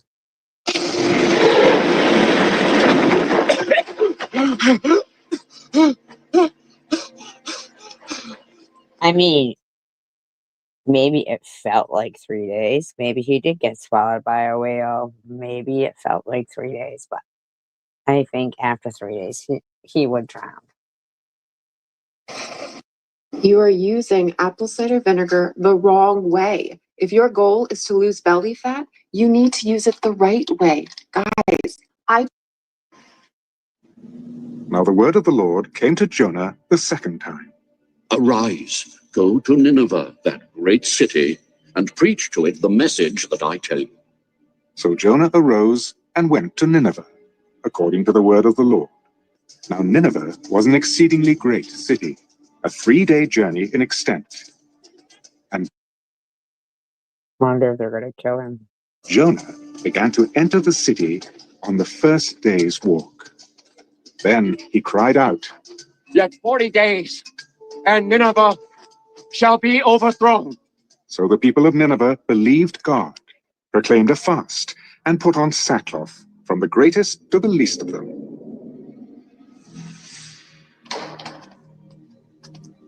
Then word came to the king of Nineveh, and he arose from his throne and laid aside his robe. Get out. They all were believing this guy. Covered himself with sackcloth, and sat in ashes. And he caused it to be proclaimed and published throughout Nineveh by the decree of the king and his nobles. Let neither man nor beast, herd nor flock taste anything. Do not let them eat or drink water, but let man and beast be covered with sackcloth and cry mightily to God. Yes, let everyone turn from his evil way and from the violence that is in his hands. Who can tell if God will turn and relent, turn away from his fierce anger, so that we may not perish? My God, do they all starve? Then God saw their works, that they turned from their evil way. And God relented from the disaster that he had said he would bring upon them, and he did not do it. But it displeased Jonah exceedingly, and he became angry. So he prayed to the Lord. Lord. What, he wanted them to be destroyed? What's going on there? Was not this what I said when I was still in my country? Therefore, I fled previously to Tarshish. For I know that you are a gracious and merciful God, slow to anger and abundant in loving kindness, one who relents from doing harm. Therefore, now, O Lord, please take my life from me. For it Bye, Angel Baby. I'm just trying to learn about Jonah and the big fish. is better for me to die than to live. I hope you have a good Is day. it right for you to be angry? So Jonah went out of the city and sat on the east side of the city. There he made himself a shelter and sat under it in the shade, till he might see what would become of the city. And the Lord God prepared a plant and made it I think Jonah was tripping quite often, in my opinion. I do. I think Jonah was tripping. Like a couple of times. up over Jonah, that it might be shade for his head, to deliver him from his misery. So Jonah was very grateful for the plant. But as morning dawned the next day, God prepared a worm, and it so damaged the plant that it withered. And it happened, when the sun arose, that God prepared a vehement east wind, and the sun beat on Jonah's head, so that he grew faint. Then he wished death for himself. It is better for me to die than to live. He's always saying that. And then somehow he gets, more plant, writes a little more about something. Is it right for you to be angry about the plant? It is right for me to be angry, even to death. You have had pity on the plant, for which you have not labored, nor made it grow, which came up in a night and perished in a night. And should I not pity Nineveh? Yeah, you should have been appreciating it. That great city, in which are more than 120,000 persons who cannot discern between their right hand and their left, and much livestock. So now we know, everybody. Now we know. Hi, I'm Brett. And I'm Jonathan. This is Darla. And this is Buddy. We're the founders of the Farmer's Dog. We've made an entirely new way to feed your dog. It all started with my first dog. From an industrial explosion in Texas that eviscerated this port city, and an oil rig in the Gulf of Mexico that triggered the worst spill in American history, to a port in Beirut that exploded when 2,700 tons of ammonium nitrate caught fire, and a department store collapse in South Korea that trapped 1,000 people on Let's get that.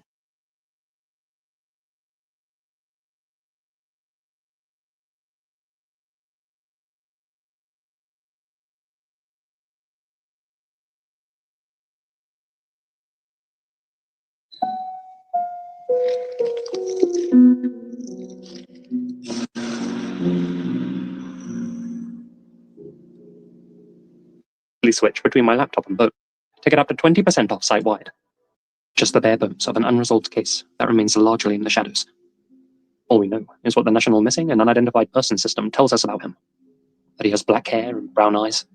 That he's 5'5" and weighed between 130 and 135 pounds at the time of his disappearance. But a deeper look into his case file on Nemus reveals some truly unusual details. First and foremost, Jesse's case is classified as an involuntary disappearance. Typically, missing persons are categorized as endangered missing, which is a broad classification and covers various circumstances.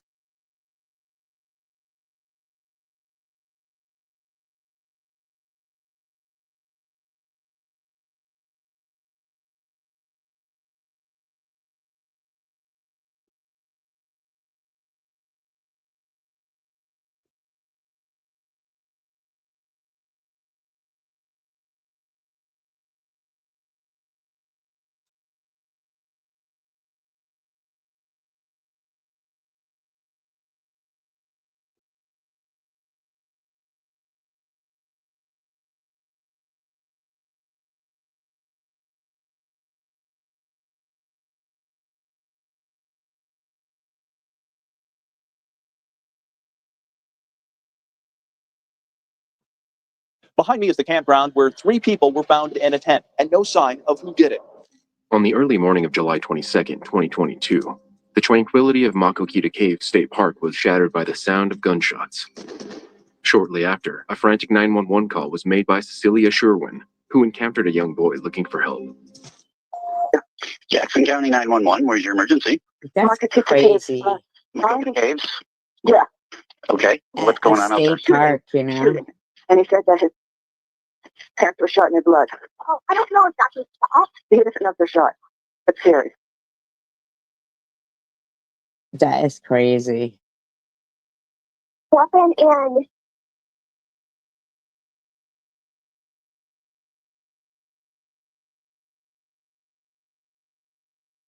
did you hear any shots, or what kind of weapon did he have? I think it was some kind of small gun. What is your name? Cecilia Sherwin. You're the park ranger? Okay, you go ahead and talk to him, okay? Okay, thank you very much. A little kid wouldn't have done it, right? I literally had no chin. It was just down here. And I'm like, you know what? Let me do chin and jowls. Let's just do it. And so I got chin and jowls done. I could see the results within, I'd say, 12 hours. And then from there, it just keeps getting smaller and smaller.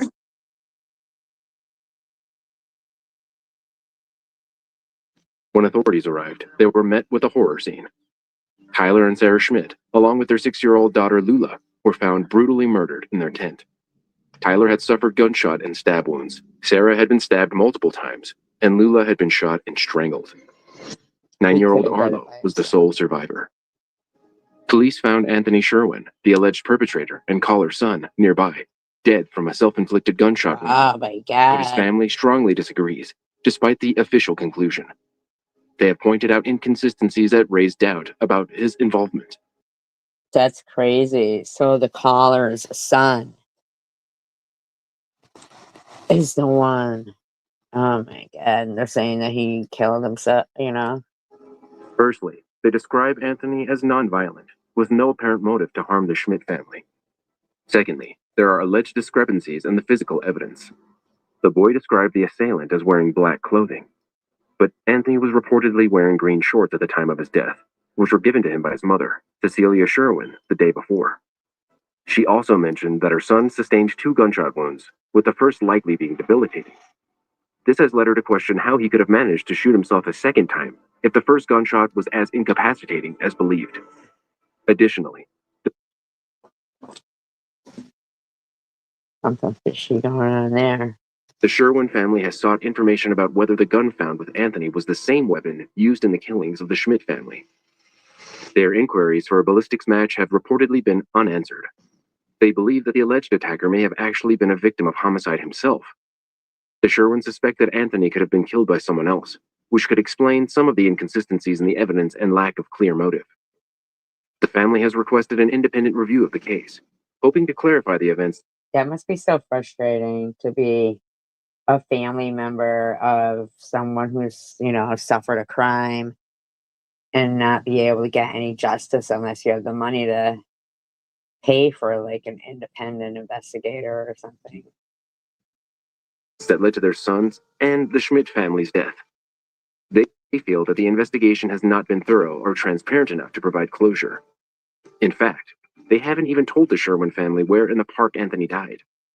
But to date, the Sherwin family has struggled to obtain full investigative reports and autopsy details, further complicating their quest for closure. Public records requests have been denied. The community That's really messed up. That is really messed up. rallied around young Arlo, with a GoFundMe campaign raising significant support. He is being raised by his extended family.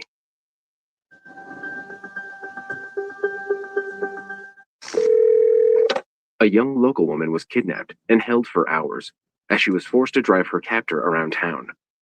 Desperate for help, she called 911, but instead was met with ridiculous demands from the dispatcher. 911, where is your emergency? Blaine, Florida. Okay, what's the address? Okay, and is this a house or apartment? It's a house. Okay, what's going on here this morning? I just got carjacked by a gentleman and kept against my will for a while, and he got my car and he took all my money and he How long ago did this happen, ma'am? I don't even know what time it is, sometime out around 1 o'clock. At around 1 o'clock? Sometimes they say what was the delay in reporting it? Operators. Sometimes they're good, sometimes they're a different way. I had to walk home. I just wanted to get home to my son. So I just walked all the way home. They took my phone. They took everything. I had no way to get a hold of anybody. There's nobody out on the street. Nobody rude. I know nothing. Let me just clarify. It did not happen at your address, did it? No, sir. I was. Where did it happen? On Beersford. Where on Beersford? Heading towards 1792. Beersford, 1792? Mm. Okay, let me just clarify here. And this was in the land. Was it at a business or? So many questions. Those three just jumped in my car and told me that if I did everything that he said, and I just assumed that I would come out. Were you driving on Beersford when this happened, or? Yes, sir. And he saw my car. Were you driving? What direction were you driving? Towards 1792 from Beersford. East, I guess. Well, they intersect. So, I mean, were you driving eastbound and somebody randomly came up to the car and carjacked you? This fucking guy. Hi, Christian. I'm just playing, like 911 calls and stuff. I stopped at the four-way sign and I didn't see me. Just jumped in my car. Okay, let me drive around. Were you in the process of driving home, or? I was heading to the store to get some cigarettes. What store? Whichever one was open. I'm new to DeLand. I'm not familiar with the area. Okay, so you were traveling eastbound on what? On East Beersford Avenue. Can't get over how many questions this guy is asking. And you were stopped at the intersection there. I mean, I get it. He has to ask questions, but seriously, is he getting help there or what? That's when you were carjacked? Yes, sir. Okay, and you're calling now? Yes, correct. Okay, because this happened in the city. Well, I just have to clarify something for you. Because this happened in the city of DeLand, it would actually be investigated by the DeLand Police Department. You live in a county area. Oh my God, is he gonna tell her fucking how to call somebody else? Oh my God, you're gonna be kidding me. The department won't respond out to meet with you to take a report. You're gonna have to respond to DeLand to meet with a unit, the city limits. All right, do you have transportation? Do you have transportation? They just took my car. They just took my car. Somebody else with you there? Do they have a vehicle? No, they don't. Okay. The closest area for the city limits is at the intersection of Beersford and 15A. That's the city limits boundary. You need to return to the city limits to make the report. We can't have a DeLand police officer leave the jurisdiction to meet with you to make the report. Why do you even ask her all those questions? That's insane. I have to walk down the street after I just got carjacked and almost assaulted, that you want me to go back outside into the dark and walk to go meet you. I can request to have a Volusia County Sheriff's Office contact you, and they can advise you about the investigation limits. They can't go outside their jurisdiction. However, I can have a Volusia County Sheriff's Office unit call you if you'd like. Yes, please. Okay, let me get your name. Yeah, can I give you my license plate number and somebody can start looking for my car now? That's the only thing in the world I own. I have a child. Okay, let me just... I cannot believe you just kept her on the phone all that time. Clarify, is Bellinger her first name? Yes. And is it? Yes, sir. Okay, and what's the phone number for you? Do you know your tag number? Yes, sir. Okay, go ahead with that. Okay. And what type of vehicle is it? Okay. Okay, I want you to get a little bit more detail. You said you were carjacked. You remember what the suspects looked like? Yes, I do. Okay, what did they look like? He was African American. Was it just one person? Yes, sir. What does it even matter? He's not even going to help her. Okay. What He was wearing a black tank top and camouflage shorts. Did he have a weapon? Yes, sir. Did you say no? Yes, he did not have a weapon. Do you have how old he looked, if you had to guess? 30, 40, maybe. 40s? Okay. 30, 40, shaved head. Okay. Shaved head. What about height, weight, if you had to guess? Direction the vehicle was been going? Last time I saw my vehicle, it wasn't moving. I had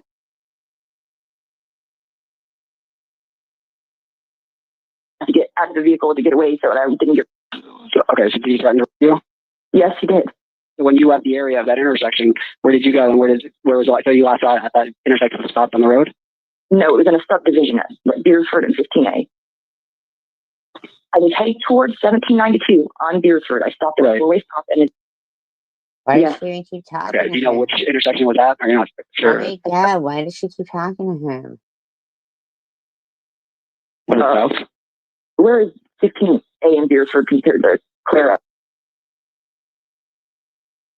Was it possibly a little bit different Oh location my than Clara God, and I can't. Beersford, or was it definitely? Yeah. I came straight home. So you stole your keys, your phone, your money? You know, how did you just walk home? So I'm just teaching a lesson. I'm just teaching a lesson. Come back and get your keys. And I turn and come get my keys and you try to grab me and like throw me down to the ground. And I just fought him off. And The intersection that you said, Beersford and Clara, will be at a sheriff's office. The outcome. So you think you know Wix. Do you really? First up, we've got Shape Video Masks. You can use different shapes to create completely different vibes and aesthetics.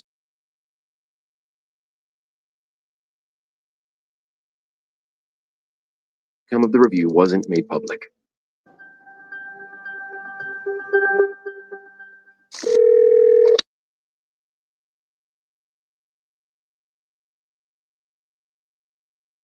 Responded. The woman then led the police back to the scene, where Gardner was arrested. Somebody out there as soon as we can. It should not be long, okay? all right, thank you very much. You're welcome. Bye-bye. The victim was on her way to the store when Anton Gardner kidnapped her. He demanded she drive to less populated areas, but the brave woman refused. Gardner then assaulted her and stole her belongings. Hours later, after the victim managed to escape and make the 911 call, the DeLand police responded. The woman then led the police back to the scene, where Gardner was arrested. He had a criminal history with more than 20 arrests. The incident led to an internal review of the 911 call handling by the Volusia County Sheriff's Office.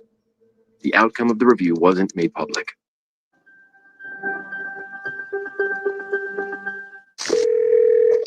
A school principal had to call 911 during an event in fear of an attempted kidnapping. I forbid. What's the location of your emergency? 312 Fairground Road, St. Bridget School. Okay, do you need police, fire, medical there? I need police. Okay, what's going on? I have a trespasser. I have a gentleman here that has trespassed into our school open house asking questions and claiming to be the parent of a daughter, and he is not. And so I need a police officer to investigate and inquire. This is the one that's, He's supposing correct. How do we know that he is not a parent? Because now I'm questioning him, and he's giving me names that is not a daughter. We have nobody here by that name. He gave us a different name, and now he's changing names. And the parent who he was questioning about that daughter is starting to get irate, which I don't blame him. Yeah, hang on just a second, okay? Let me get him started. I'm going to ask you some more questions, okay? Okay. I guess the police are on the way, so we don't have to get too far into it.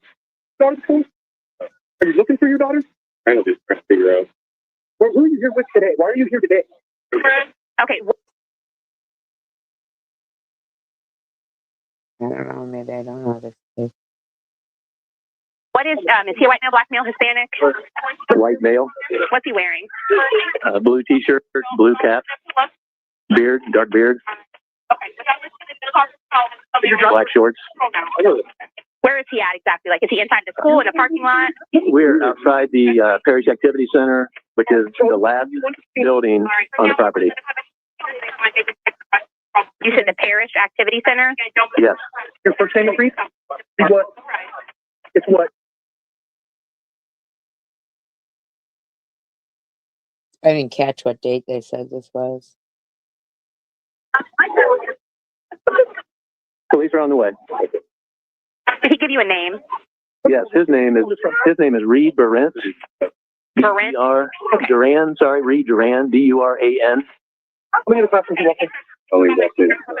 Did he come in a vehicle or on foot? How'd you get here? Oh, he drove. And did you see what kind of car he drove in, or? What kind of car are you in? Guy's staying Hyundai Sonata. Hyundai What Sonata. color? Guy's staying right there while he's calling, so. What color? Burgundy. Burgundy. Okay, and is it just you two standing there? Three others. Okay. Are you going to be on that south side there? Something else. You have seen her? You never met her? Honestly, Is that the parent? Yes. Is he able to just separate? That way we can kind of keep it peaceful. Yeah. We'll have an officer go and speak with him. All right. They want us to separate right now. Yeah, I want you to stay with Reed, and I want the parent to kind of go somewhere else, just to make sure that we're keeping it peaceful. And we'll have an officer come and speak with them also. We'll wait on the officer. Thank you. When police arrived on the scene, they interviewed 35-year-old Reed Duran in the parking lot, where he gave different stories about why he was at the school. Eventually, he admitted that he went to kidnap a child. Oh my God, really? That's fucking crazy. The man then voluntarily agreed to go with the officers. While in an interview room, Duran attempted to stab a Xenia officer with a pen. The incident was caught on a surveillance camera.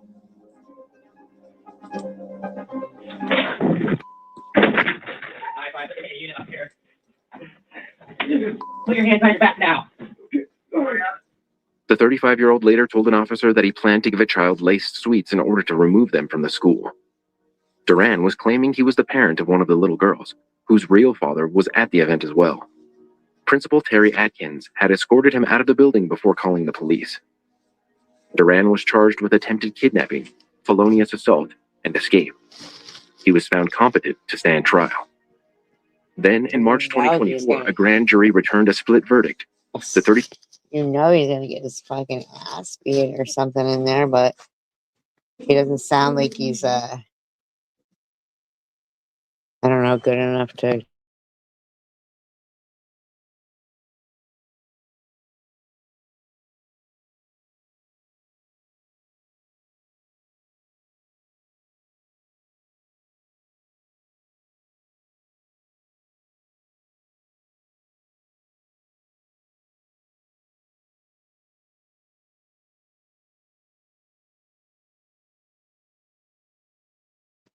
He just seems crazy. 35-year-old was found guilty of felonious assault on a peace officer and escape. However, he was found not guilty of attempted kidnapping by reason of insanity. I just hope we don't have to climb too high. Daddy says it's not like heights. What is Daddy's height? Before I was born, how did I get inside Mommy's tummy?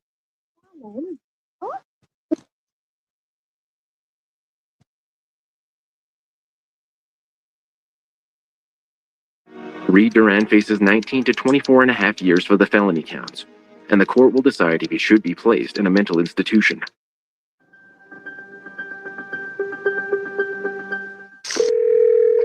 Thanks to the family dog, Buddy, this call has a happy ending. 911, what's your emergency? Hey, my name is Dave. I live all the way down Mitchell Road, almost to River Road. Uh-huh. And I was out in my garage and I thought I heard what sounded like a little girl crying. So it got louder and louder. A little boy? I don't know if it's a boy or a girl, but there's a dog that's with this kid. And, What's and the address, sir? Uh-huh. What's your name, sir? Here, yes. Like I said, I was outside in my garage and I could hear a kid crying. And I tried to approach, but there's a dog with the kid, so I don't want to approach it and get I understand. We're out looking for him. You're at... Yes, ma'am. It's a little blonde-haired. Look, I thought it was right with long hair. Yeah. What's your last name? That must just be like, oh my God, for the parent to find that, you know, to hear that your kid's been found. Oh my God.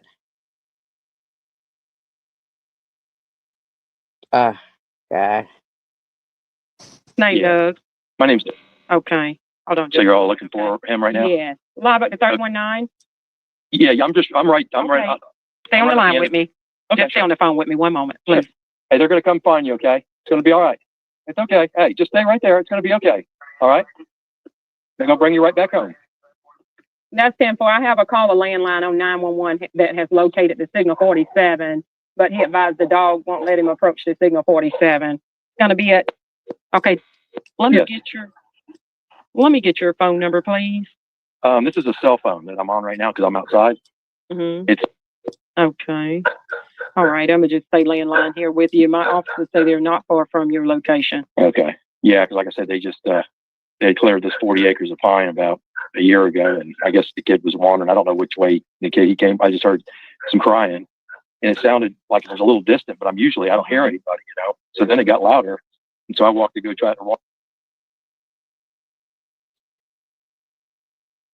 I wonder if that's his dog. With. Because I was out in, my garage, and I walked around the other side of the house to where the edge of where the clearing is, and I could see the kid there. Kid's kind of freaking out. I know it. They out looking for him. And I would. But I understand the dog won't let you approach. Yeah, well, hey, at least he's got his buddy with him. No, I'm actually glad I decided to go outside and clean the car. Thank God you did. I was debating on putting it off till tomorrow, but I'm like, nah, let me go out there and vacuum it out. Mm-hmm. I might not have hurt him. I know. So glad you did. I tell you, it's so scary with kids because they can run so quick. Right, that's true. He was outside playing with some other siblings and wandered off. Do you see any deputies pulling up there to your place, sir? I'm actually around the back, so yes, I do. You do? Yes, okay. ma'am. You're not hurt? Huh?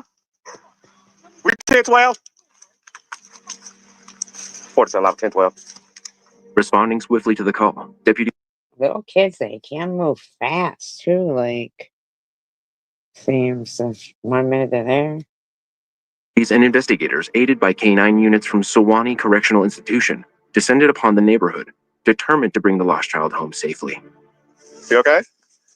Are you hurt anywhere? Let me see. You okay? Then, a concerned neighbor spotted the child and Buddy nestled in the woods. But the beloved pet, ever the loyal protector, stood guard, refusing to let anyone near the child. Eventually, with much patience and perseverance, the deputies managed to coax the duo out and reunited them with a panicked mom. In a heartwarming twist, the sheriff's office took to Facebook to share the tale, celebrating the heroic actions of man's best friend and the vigilant neighbor who played a pivotal role in the happy ending. For more True 911 calls, watch this episode next. Peace, love, and tacos. Have a great day. United we stand, divided we fall. Peace, love, and tacos for all. Try Free Tax USA this year to get the same tax